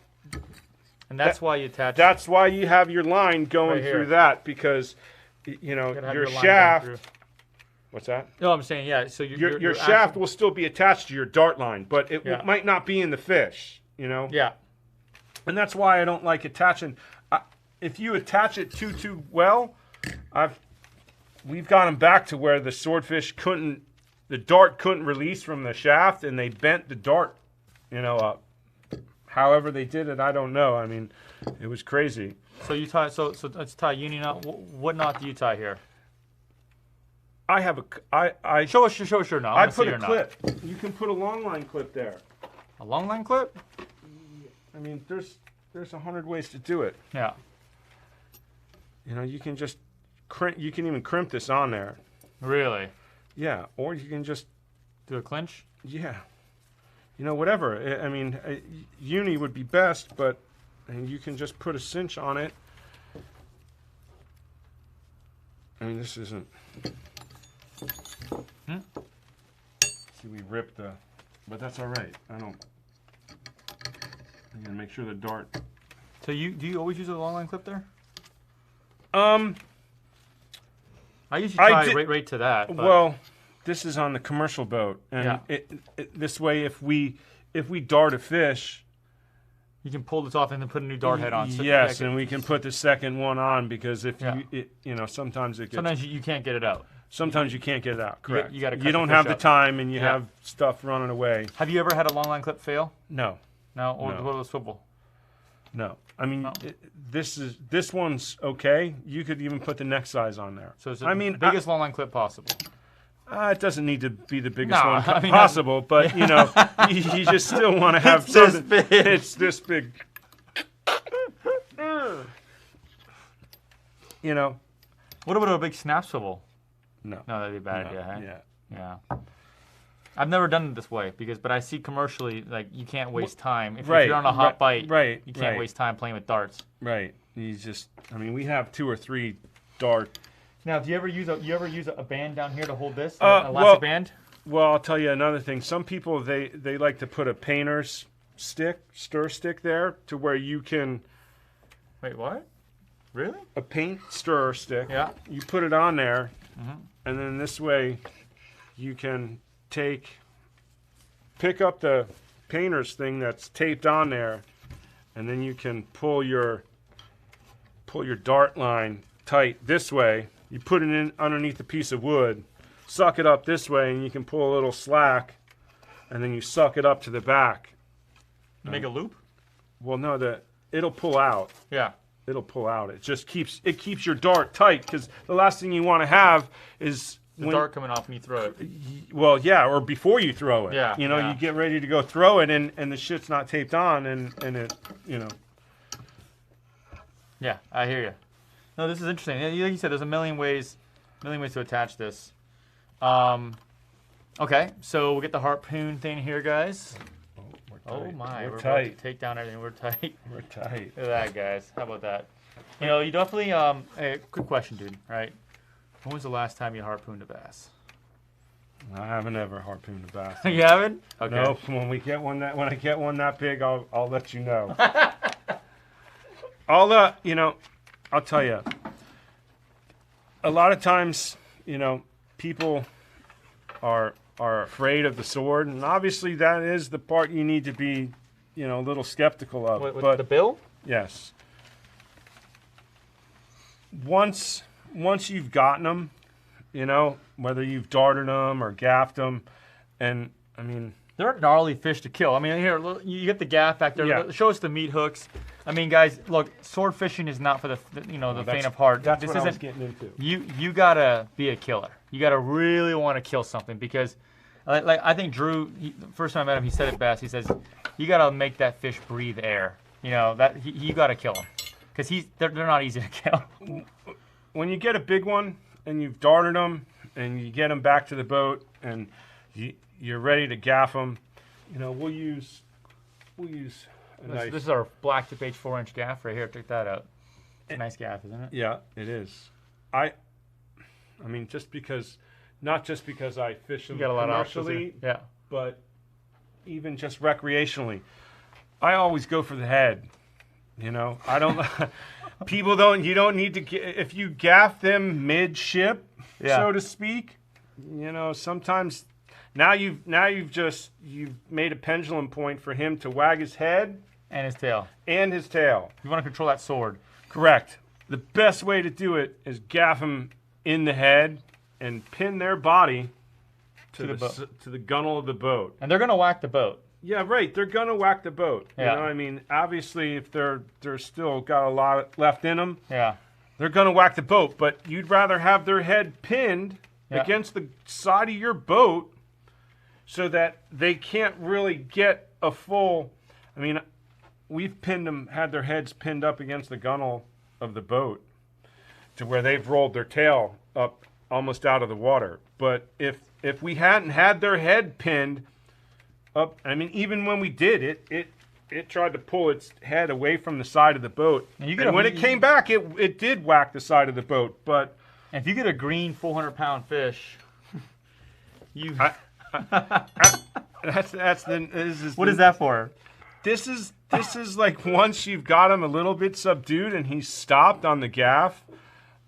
I like to take these spikes and you spike him in the head with this one couple good times. You know, it's not only it helps you pull them in the boat as well as it kind of helps their you know, kind of calms them down, so to speak. You know. We have these kind of meat hooks too. You know, they're good. You can put this in the peck. One pet peeve of mine in the 23 years of sword fishing, only twice have I tail roped a sword. Okay, and the first one was a 530 pounder. We caught at night on a charter. Myself with two old they were both over 60. So, after catching the fish, we couldn't get it in the boat, myself and the two older gentlemen, so we had to have someone come over.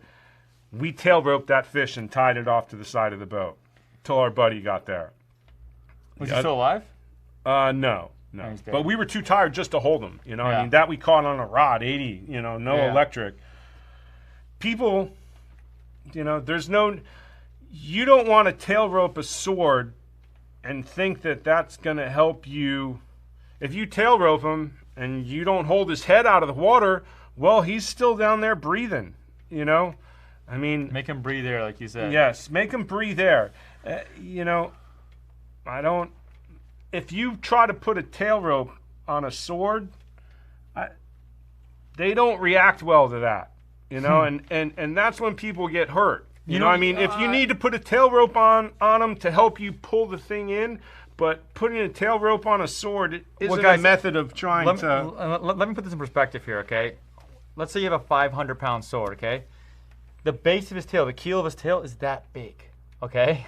So like you're reaching around. Well, just when you so tickle wide. that tail, it's gonna wanna. It doesn't like that. It's just solid muscle there. Okay. It doesn't like that. You know. That's what you got this for. Gotta get a good whack, right? Dude, you know what? What's it like to use that? I haven't used one of those yet. I used this a year ago. A little over a year ago. The 400, we caught a 400 pounder on the. Do you always put that on the boat when you go out? I try to. Yeah. I try to. You know, I can't. You ever use a bat? You ever hit him with a bat, or it doesn't do anything? Nah. You use the lead? I've hit him. We take leads? Yeah. Well, shit. If you daytiming, you know, you pull the lead off if it's right there in the whacking bucket. them with the lead. You know, I shouldn't say that I've only tail roped 2 swords because we have tail roped a couple. After they came in the boat, we tail roped their tail to their bill, and we had them hemmed up so in like a U. Yeah. And they stop after that. Yeah. Well, that would work. But the point is, guys, to everything we've just talked about, you really got to have a killer instinct out there. You can't, this ain't no, this isn't soft fishing. You know, that fish can really hurt you, okay? Yeah. Don't play games with a big fish like that. Yeah. I mean, I know friends that have had their arms broken. What? Yeah. No. Oh, yeah. Did Bill hit them? Oh, yeah. Yeah. So wait, hold on, guys. So Drew has a couple really cool stories, and then we're going to get into a Q&A session here. So I want to talk about the commercial sword you saw and the one your buddy fought all night long. So the guy that brought the picture to you, tell us that story. It was probably in 2002, 2003, and I'm not sure of the year. We were having our swordfish tournament, which was Full Moon Adventures.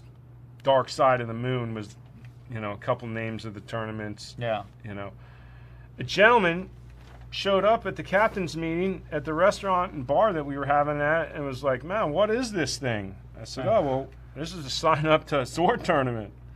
He goes, "Sword tournament?" Wait 1 second there.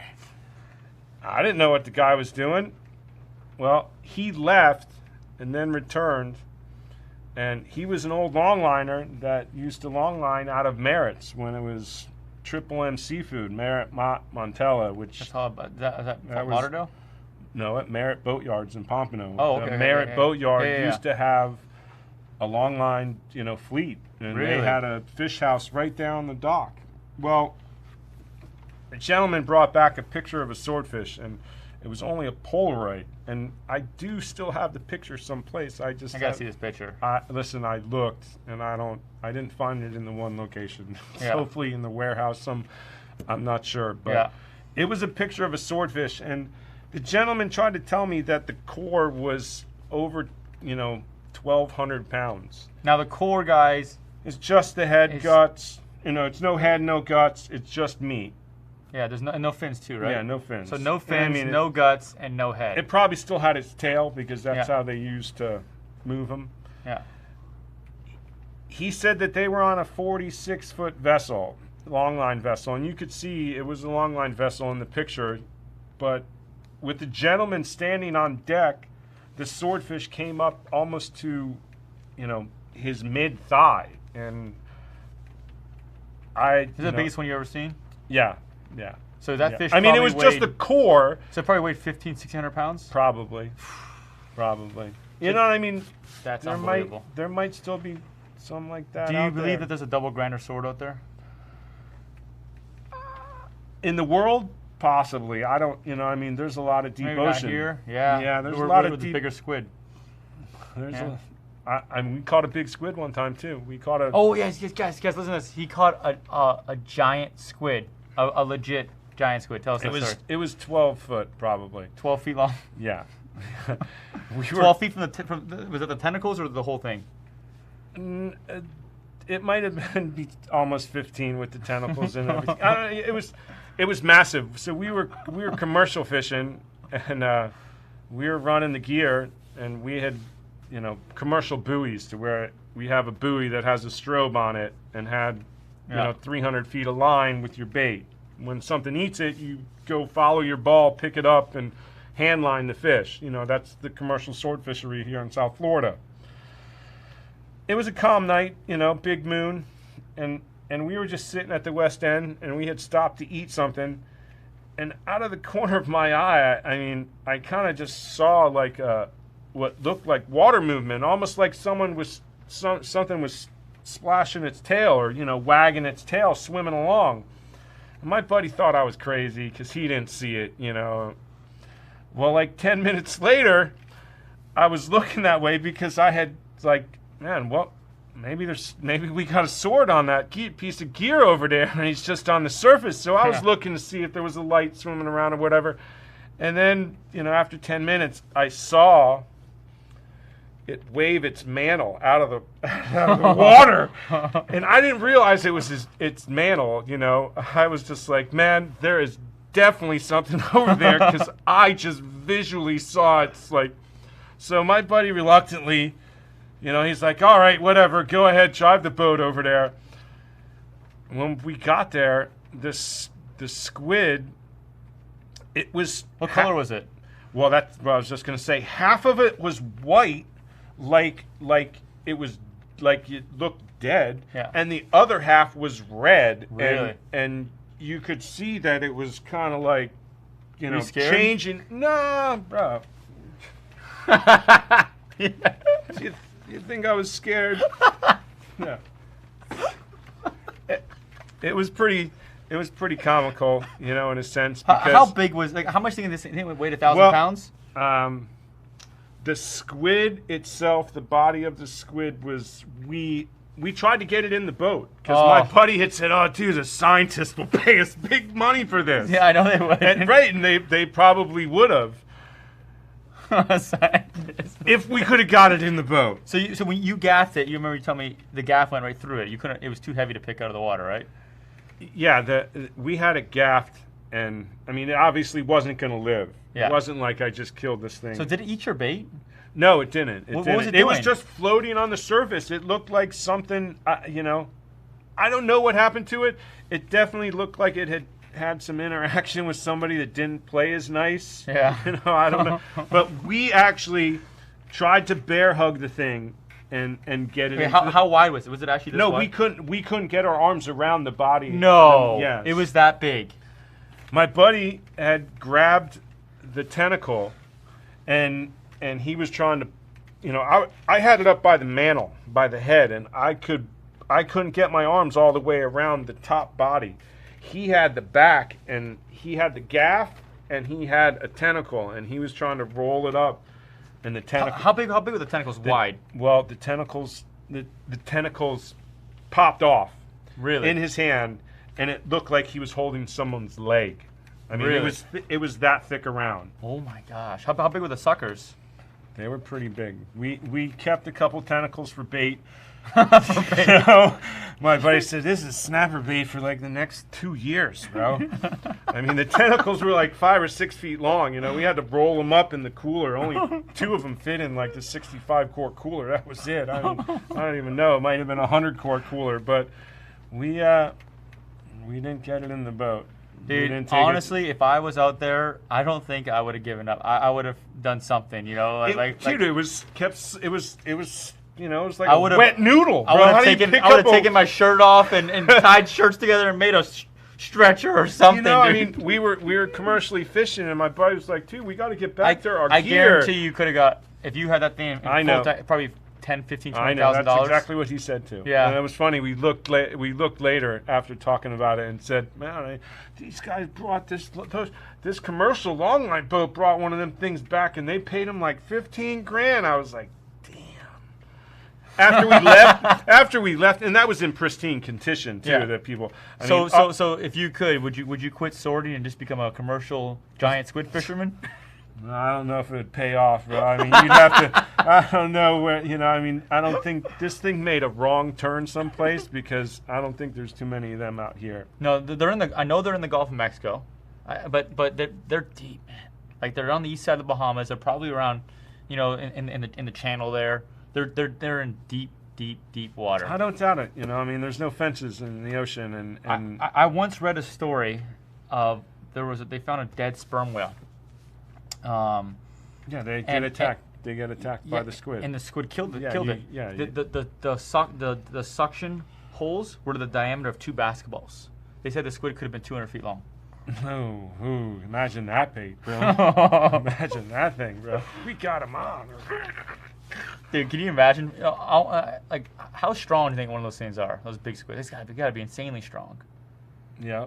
I heard stories. Now I can't confirm this. My friend told me this. He read this in on an account from World War II. I don't know. I can't validate this at all.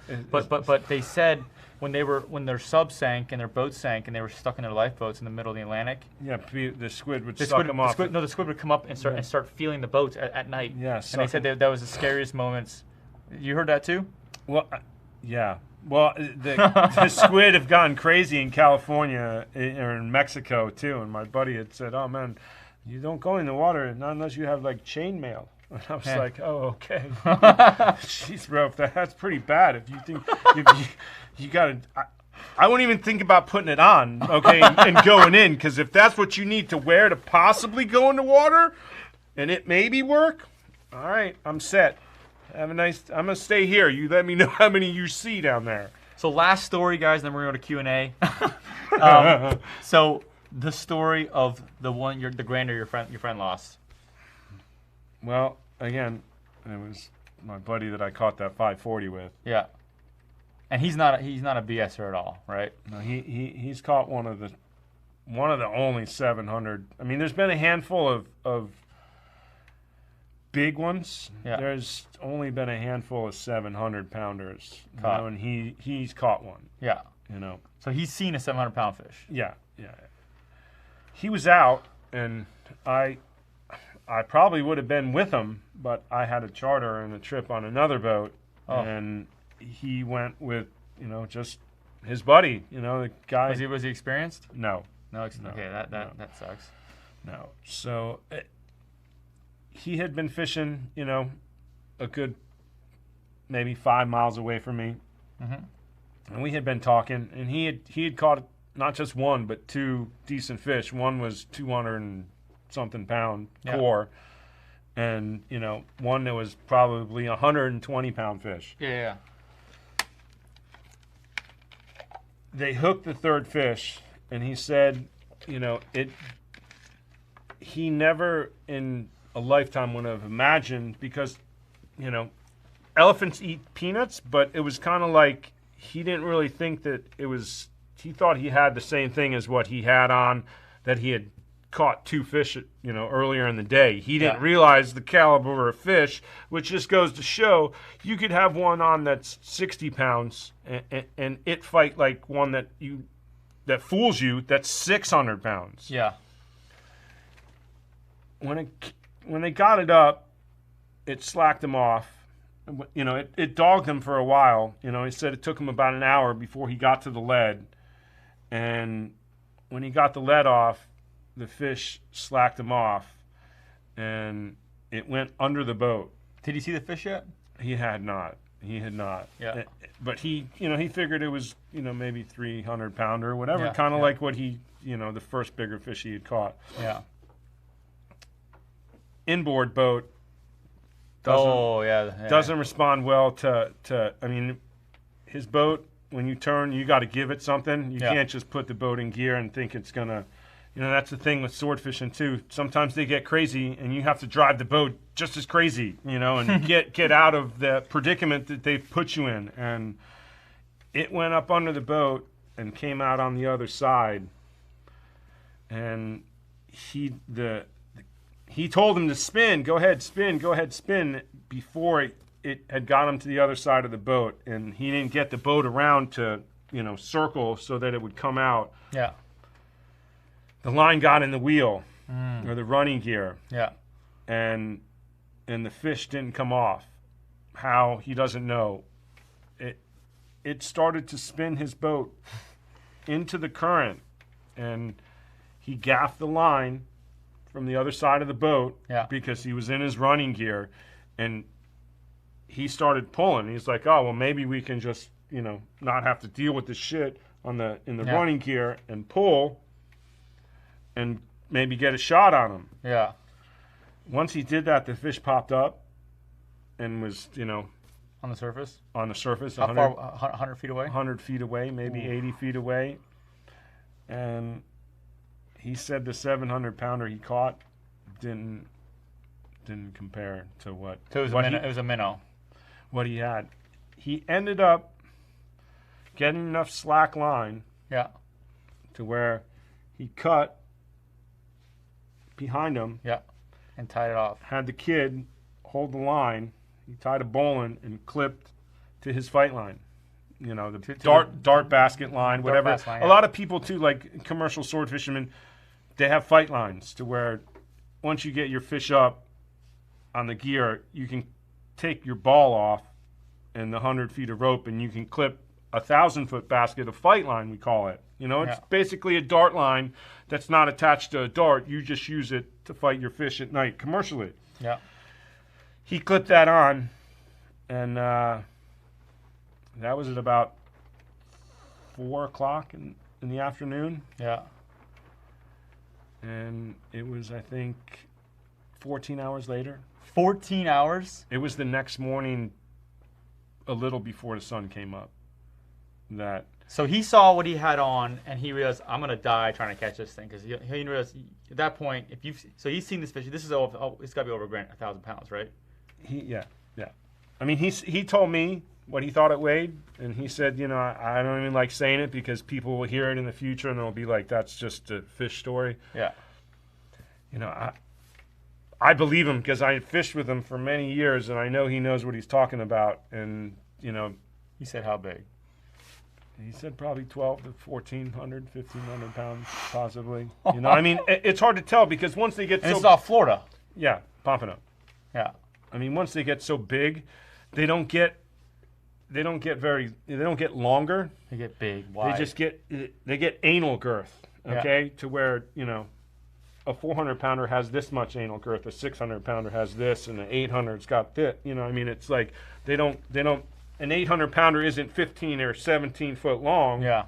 You know, because it's 800 pounds, it's still only going to be 100 inches, 110 inches, 120 inches in that range. I don't think, you know, I mean. So he fought this thing for 14 hours, and what happened? He used almost every piece of. He had his 2 dart lines and every drop of his commercial swordfish gear on the boat in the water that they had to cleat off because they couldn't stop it. He had the boat. So he gave up on the fish. Well, no, they had no more. They didn't have anything else to put in the water. Oh, he went too deep.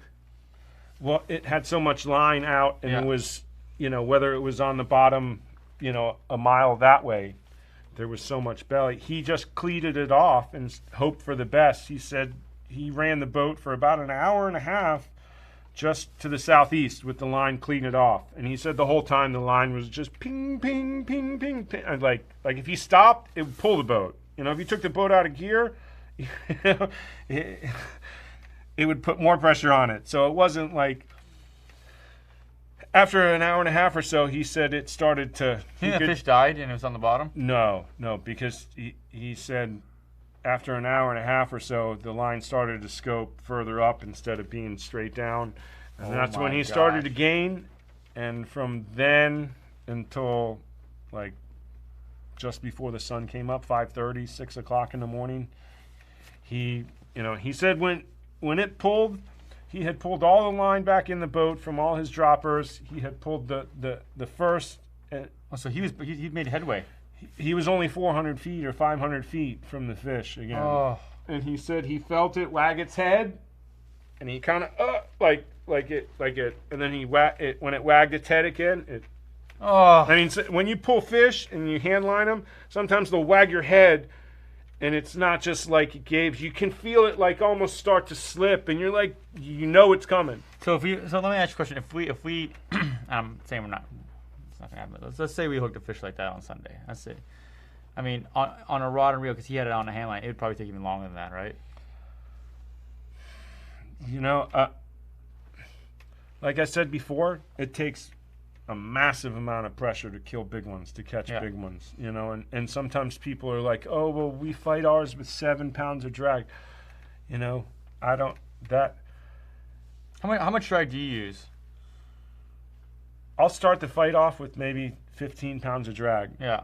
You know, and the harder you pull on them at first, the harder they're going to fight you. I mean, Yeah. a lot of times you can just kind of ease them in your direction, and a lot of it's boat handling, you know, because they're just swimming up. You know, they're kind of lazily coming up. If you're trying to, come on, let's go, they're going to be pissed. But if you're kind of just like, come on, just keep it coming, nice and easy, you know, just come here, little fella, it's okay.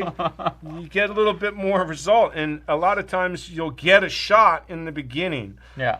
And if you can get that, I mean, I will always take it. But after a couple hours, I'll go to, you know, I mean, some I've caught fish to where we for sure had almost 50 pounds of drag on it because my rod, you know, rod tip at the water for hours. You know what I mean?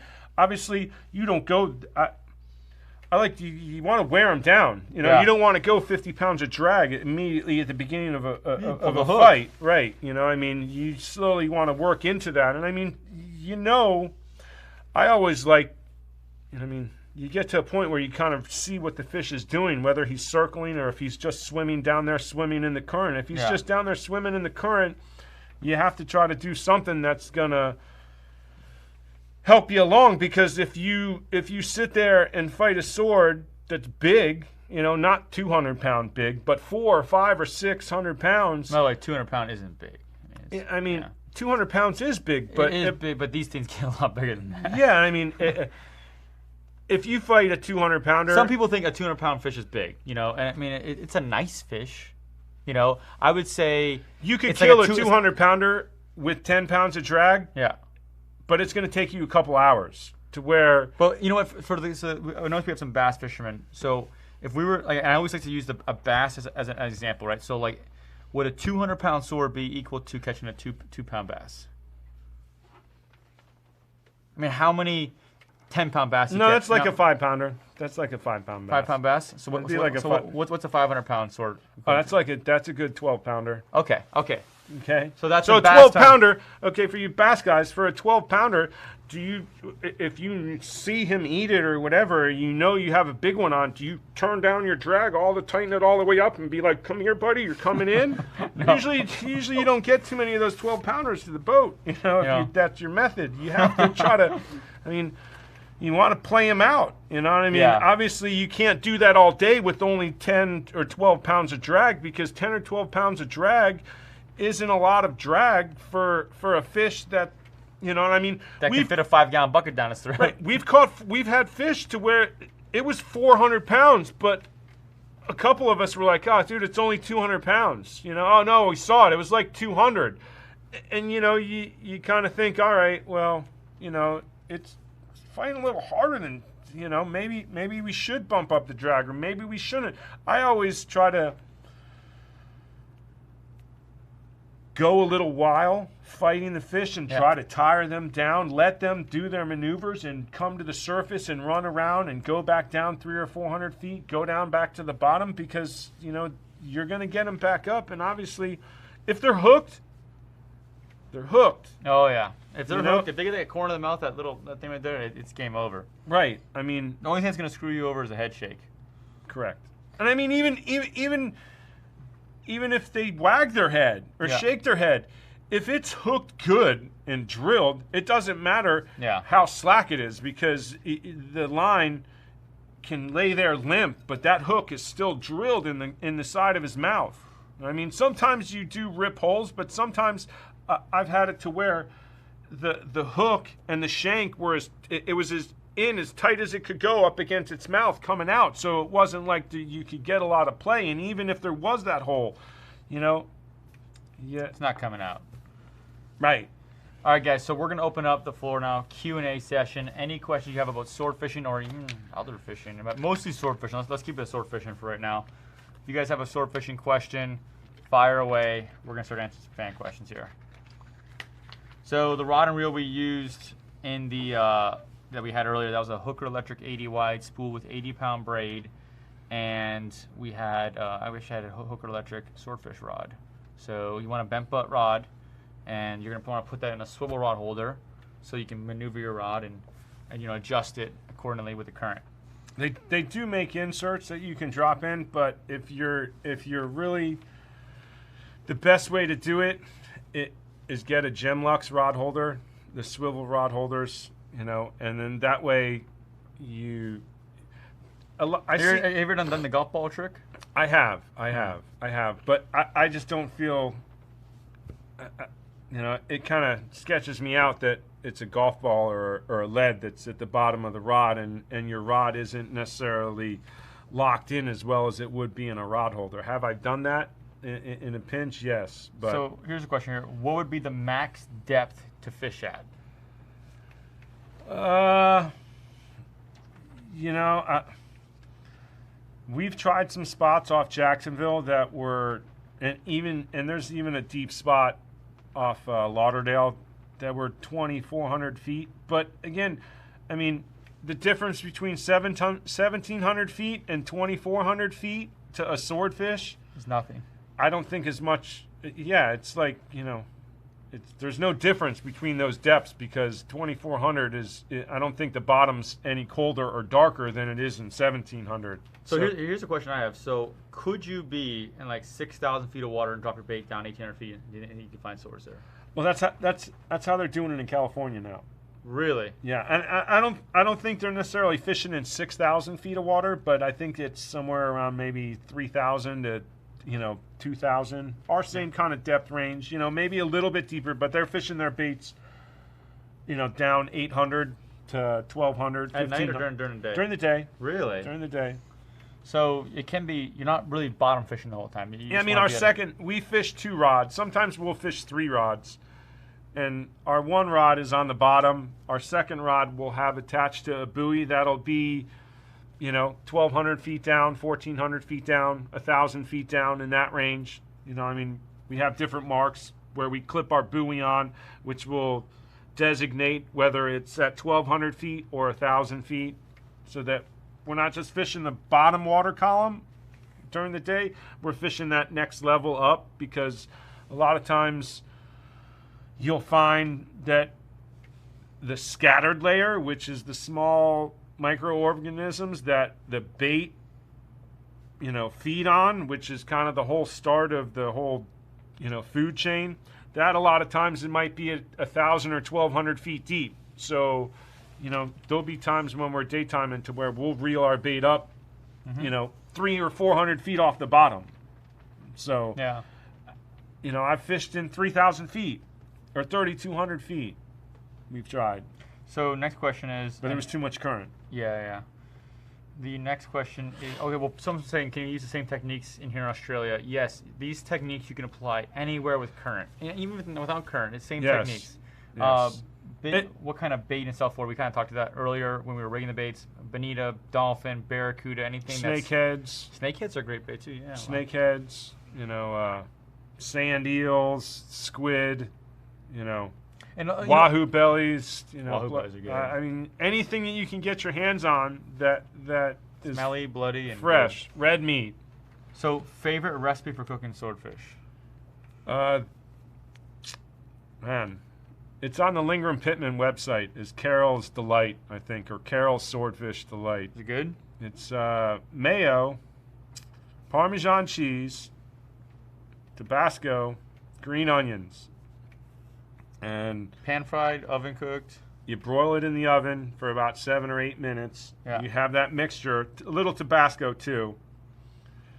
And once you get that sauce and your swordfish has been cooked for about 7 or 8 minutes, you can put that sauce over the top and then you finish it. And once the Parmesan cheese and mayo, Tabasco, green onion mixture turns to like a pizza crust. Ooh, I gotta try that one. That's the only way I eat swordfish, and I'm kind of spoiled. What's the biggest swordfish? This guy's asking a lot. What was your biggest catch? Drew said earlier, was it 540? Yeah. Mine, not that big. 150. We caught at night commercially. We caught 1,580 pounds one night. Really? That's the most we've caught. How many fish was that? 9 fish. 9 fish for 1,580 pounds, and that guy lost It the was one. insane. It was insane. Every fish we caught that night kept getting bigger and bigger and bigger. We had one of those 9 fish was under 100 pounds. Everything else was singles, double, and triple markers. They're asking, what is the biggest bait you would use? Like the ones we rigged earlier in the video. I don't think you want to go any bigger than that. What do you think? You know, maybe nighttime. I've rigged with my buddy that I caught that big one that fought the fish for 16 hours or 14, whatever it was. Mm-hmm. We caught a 485 or something one day, a really, really big one. But it was about a 10-pound snakehead belly. No. And I had like a 400-gram squid that I had put over top of the snakehead belly. Instead of using a skirt like this, a lot of squid. I'll take a squid and put a squid over it. And it was kind of funny because Kenny had said, "Man, what are we gonna do with this big ass thing? It's like a 500-pounder's bait." We caught We caught a 485. He kind of laughed because once we put it in the water and he saw how it was swimming, he said, "Sorry, it's going down." Severe asking, can you eat raw swordfish? I don't think I'd recommend that. It's catching as many as I've caught and seeing what comes out of them and smelling them sometimes. I'm gonna go with you can eat as many raw swordfish as you want. I'm not going that route. Okay. No, thanks, but no thanks. Enjoy. Pumpkin swordfish. I mean, people do eat it raw. People do eat it raw. I'm not gonna. Serious? Yeah, they do. They eat the belly. Can't do it. The belly? Yeah, it's like the toro of the tuna. I don't know if I can do it, man. This guy keeps asking this question. So where do we get our rods and reels? Honestly, I have a Poseidon rod. Yeah. So, for your swordfish tackle, I'm just gonna have to go with my buddies at Hooker Electric. Just give them a call. They got everything you need. Stalker Outfitters, they got tons of good stuff there. You can check them out. Swordfishing is, there's these shops down here that they're dedicated to that. I give my buddy Jim at Grand Slam. He's got. Oh, these hooks are 10-0s. Yeah. These hooks are 10-0s. You can use a 9-0. You can use a 10-0. You can use an 11-0 in a bigger bait. I mean, I've used as small as an 8-0. Mm-hmm. But I just kind of feel as though, obviously if a big one eats it and he gets it down, an 8-0 could be good, but if I ever was going to encounter one that was 6 or 7 or 8 or 900 pounds. The bigger the hook, the better. Yeah, I'd hope I'd have a big 10-0 or 11-0 for sure on there that. So people are asking, what temperature do you get the swordfish at? Guys, when you go fishing that deep, it's pretty much the same everywhere. I mean, it's pretty cold down there. What do you think? It's 35 degrees down there? I mean, I've caught swordfish where we put them in the boat and gutted them so that we could put them in the fish box, and the squid came out like icicles. So, really? I mean, there's been times when we've been on long drifts and, instead of just drifting for maybe 45 minutes or an hour, we stayed on the drift for an hour and a half, 2 hours, and the lead comes up cold. Yeah.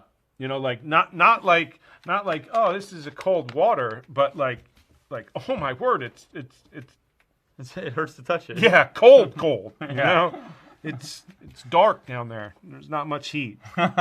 Swordfish have a their eyes can heat themselves. Yes, their eyeballs heat. They have a heat sensory or whatever. The only animal that has that. Correct. So that they can heat up their eyeball and still be able to see a bait this big.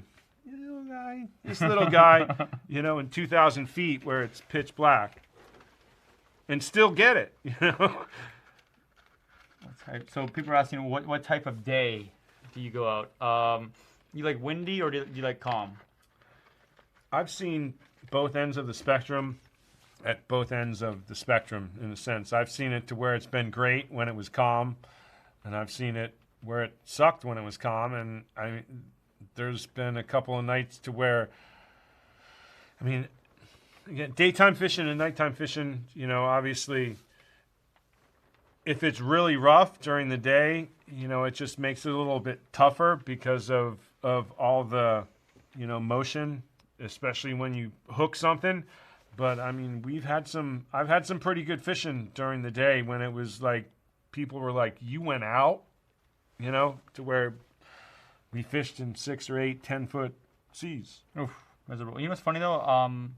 Every time I've gone out and it's super rough, we've always gotten on a bite. Yeah, I would rather listen. I'm okay with going out if it's 6 or 8, 10 foot. If you do if, get a if lot of you action have on the that interaction, bait. Yeah. It just stinks to go out there when it's like that. And have you ever used a clown knife fish for bait? That's gotta be a great bait, eh? We've thought about it. My buddy, why did somebody ask? Someone asked, well, where do you catch them? I mean, I would say like Lake Ida. Or yeah, Lake Ida. You catch clown knife fish, Lake Ida. I mean, we thought about trying to rig one. We should try to rig one. They're too bony. Is that what it is? It's already been attempted.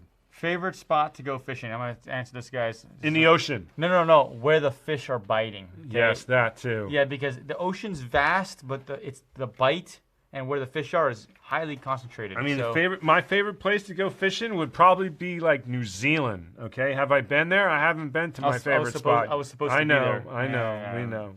Yeah, we know. We know about that trip, bro. Let me tell you something about sword fishing, guys. When you go sword fishing with a group of guys, you're gonna learn a lot more about them when you get off that boat than when you went on. And depending on how slow of a day it is, okay, you're gonna learn things that you didn't want to know. Yeah, that's right. That's right. I mean, listen, sword fishing is really addicting because you don't know if that next little wonk tap on the rod is going to be one that's 60 pounds or if it's going to be one that's 600 pounds that you battle for 4 or 5 hours. I see some confusion here, guys. So when we say swordfish, okay, we're talking about swordfish. There's billfish, okay, billfish or swordfish, marlin, there's spearfish, sailfish, all those fish with bills. Swordfish are their own species of billfish. And they're the only billfish that is harvested commercially worldwide. Yeah. Because they are HMS. They aren't really classified under billfish, even though they are, due to the fact that they are harvested commercially. Let's see here. We'll answer a few more questions here, guys. What's your favorite fish? Okay, I've gotten this one a million times. Where can you catch snook in Florida? Okay, you can catch snook mangroves and the inlets, docks, Jupiter Inlet, Stewart Inlet, docks, and anywhere where there's docks. If you go out at night, dock lights, you'll find tons of snook. So are we going to see? Can you catch cook here? Let's see here. How much? Okay, so people are asking. I've seen this one a few times. How much do you get on average when you sell the fish commercially? It all depends on the time of the year. Right now, there's still commercial boats that are fishing up in the Northeast, and the worst time has just passed because the commercial harpoon fishery in Canada sends fish to all over our country, the U.S. And they drive the price way down. The guy in Pompano that we take our fish to, he can get marker swordfish for like $3.50 a pound delivered from Canada. So it's, there's times when once that it's too rough for them to be out there fishing, which is coming up because once it gets rough in the Northeast, those long line boats aren't out fishing. The Canadian harpoon fishery, it's too rough for them to do any of that. Our season picks up to where this is the time that the price will start to go up, and sometimes it can be $6 or $7 a pound for markers, which is a fish over 100 pounds. But then sometimes they might want to only pay us $4 a pound for markers, and fish that are 40 or 50 pounds, they might want to only give us $2 or $3 a pound for it because of the fact that they can get Canadian harpoon fish that are all big fish, 100, 200, 300 pound cores for $3.50 a pound delivered to their fish market in South Florida. So next question, guys. Does the moon phase play a factor? I'm going to give my opinion, then I want you to give yours. I think that it is a factor, but it's not. Don't base your whole day on a moon phase. Okay. I think my one friend Jason Boyle said it best. You want change in the pressure, change in a moon phase. change can cause a bite. That's what I look at. If you're planning your whole swordfish trip based on a full moon or new moon, you might be very disappointed. What are your thoughts? I've seen every extent of fishing on every moon phase. So, to plan your trip around a moon phase, don't necessarily do it thinking, oh, we're going to go around the full moon. It's going to be great. Well, if they're not coming through, then, if they're there, they could bite. Correct. I mean, obviously around the moon, 4 or 5 days before the full moon, up to 4 or 5 days after the full moon, that would be the time that you should be able to see interaction with swordfish. But again, there's a lot of determining factors, whether it's conditions of weather, changing in the weather. Has your barometric pressure been going up and down? Has it stayed steady? Is there bait coming around? Is the ocean rough? A lot of times after it's really rough. Has there been an upwelling? One thing I've noticed, the sword, I think the swords come shallow when there's an upwelling. If it's a big enough one. I've noticed that. Yeah, there was I saw one in 190 feet of water. The one in the inlet. There was the one that back in the day, Boca Inlet. There was a 400 pounder that came in there? Yeah, it was like a 300 plus pounder that was in there trying to eat, the little pilchards and sardines. And the charter boat fleet were like, whoa, and they ran into the lake. A couple guys, they tried catching it. They were trying to snag it or whatever, and it tried to get out the mouth of the inlet, and one of the charter boat captains was at the mouth of the inlet and just kind of revved up his motors, and the thing turned back around, and it passed our other friends back by and went. Were you there? No, but there was pictures in Custom Rod and Gun for the longest time of it, and my buddy Rick Rediker, he was the one that was there involved in it, and that's crazy. They were trying to chase it so that they could catch it or try to snag it or something, because it was a big fish and it was swimming in 8 feet of water and it's crystal clear. The bridge went down at Boca Inlet. It went underneath the bridge, and the charter boats couldn't get underneath the bridge. They had just opened it up for them to go out. You're fishing on the break wall, and you throw a popper, and a sword comes up, and you're like, what just happened? Yeah. I was coming in the inlet once. Speaking of this, dude, this was one of those, did I really just see that moment? I was coming out on a drift boat like 14 years ago, and a flying squid jumped out of the water, started flying. I asked the guy something. Did I just see a flying squid? He's like, yep, I saw it too. I was like, okay, that's interesting. Yeah, flying squid. Yeah, that was when I found out that thing existed. I see them a lot, not all the time. But where are they? I've only seen that one ever. They're out there. They're just weird looking. You almost think it's a flying fish, but it's not. Yeah, you're looking like, what did I just see? They're out here. Someone asked bycatch of swordfish. What's the most common bycatch? You got pomfrets, you have barrelfish, you got... Yeah, I've never caught a barrel. No, that's a little shallower. Yeah. I mean, I've caught pomfrets, I've caught mako sharks, I've caught, big-eye tunas, bluefins. Yeah, big-eye tunas have been caught, bluefin tunas have been caught, thresher sharks. Oh, I forgot about that. I still want one of those. We were talking about going into the one shallow spot on Sunday to see if maybe some threshers You think they're there? I don't know. No, we're not. Happy. I shouldn't even said that. Oh, no, we got to get a sword, bro. We're going sword. Big thresher shark. We're going swording. All right, one last question here, guys. Well,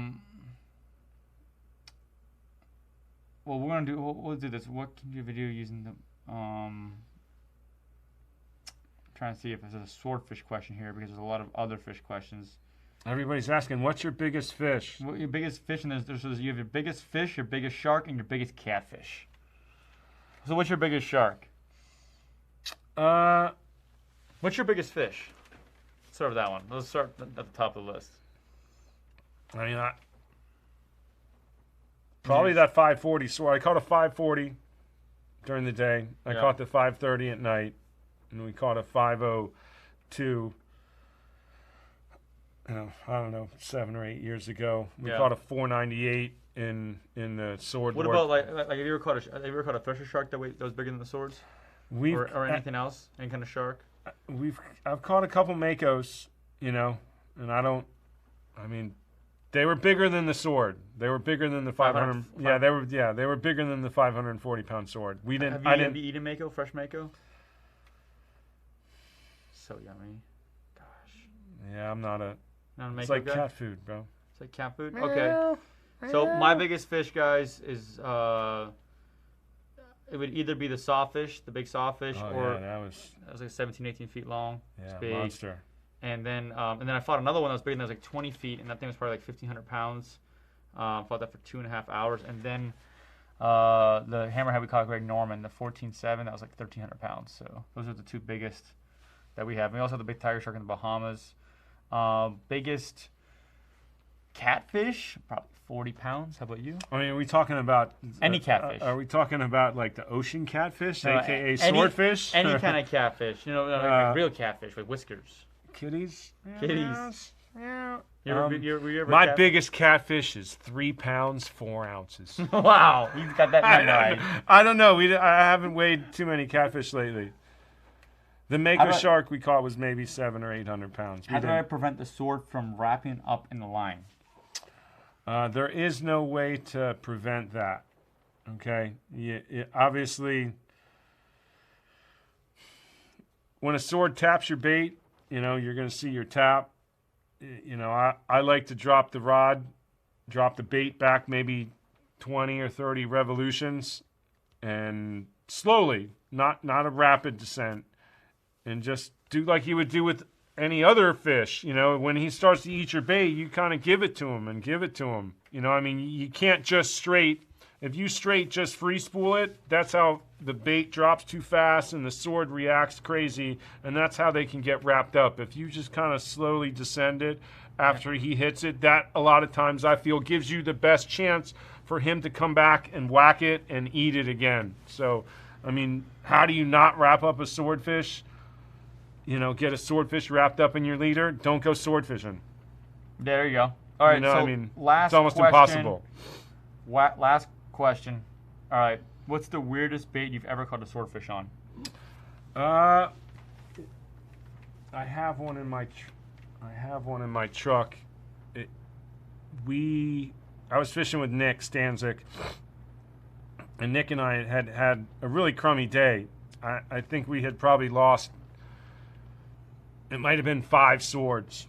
So, and I don't think we hooked any of them. You know, they're just playing with the baits. Yeah, no, they were beating them up and beating them up and beating them up, and you know, after 5, you know, dropping 5 baits and getting 5 baits back destroyed, you know. Yeah. We put down one of the fake ribbon fish that they use on the dredges, you know, or fake a rubber one. No, rubber. No. Rubber ducky. Yeah. Rubber ducky. I mean, a plastic one, obviously. But. Yeah, I mean, Nick, I had shown it to Nick because I had said, man, you know, look at this little thing that I rigged up, you know. And I had some nice, you know, I had it rigged up. It was pretty nice looking, you know. We had some stuff on it. It was more than just the rubber little, you know. You put some scent on there. Yeah, and we had some tinsel, you know, stuff and a nice skirt on it, and we dropped it. You know, and the same thing occurred, whack, whack, whack, whack, whack, whack, except the bait didn't get destroyed. You know, we ended up hooking the thing. I think he got hooked in the dorsal. You know, it wasn't like we hooked him clean, which sometimes fish, you know, swords, they, you know, for whatever reason, they don't feel like feeding, but they see it and they're going to beat on it. You know, it's just kind of like a cat and mouse game to where they don't necessarily want to eat it. You know, just playing with it. Yeah. Last question, guys. What pound line? I use 80 pound. You can use 65. What do you use? It's a braid, by the way. I use 80 pound braid. You know, I mean, that's. I think 65 is a little bit on the edge. I've broken 65 3 different times. Yeah. And on fish that were probably close to pushing over 500 pounds to where we saw the fish. Oof. Right. Heartbreak City. Guys, he did answer this earlier, but his biggest swordfish was 540 pounds. Drew, thank you so much, bro. So much knowledge. It was a great time. No problem. Hope you guys learned a lot in this stream. If you guys want to go sword fishing and you're still not comfortable doing it, this guy, you can hire him. He'll come on the boat with you and he'll show you everything. He'll get you real good with the swords. And he's quite the character to have on the boat. I don't know if you've noticed that in this video, but he's a fun guy to be around. I like that's my passion, you know. So if you guys are interested in hiring Drew, his link is in the description of the video, or you can email him at drew.fullmoonadventures.com at gmail.com. He's old school, guys. He's a commercial guy, so you got to send him an email. He doesn't really do the Instagram, Facebook stuff, so give him an email, guys, if you want to go sword fishing. I love this guy. Like I said, he's a lot of fun to be around. And make sure you guys go and check out our new merch. We got new hats, new shirts, and we have new rods coming out next week, so stay tuned for that. Go to blacktiph.com or click the link in the description. Thanks for watching, guys, and we'll see you next time.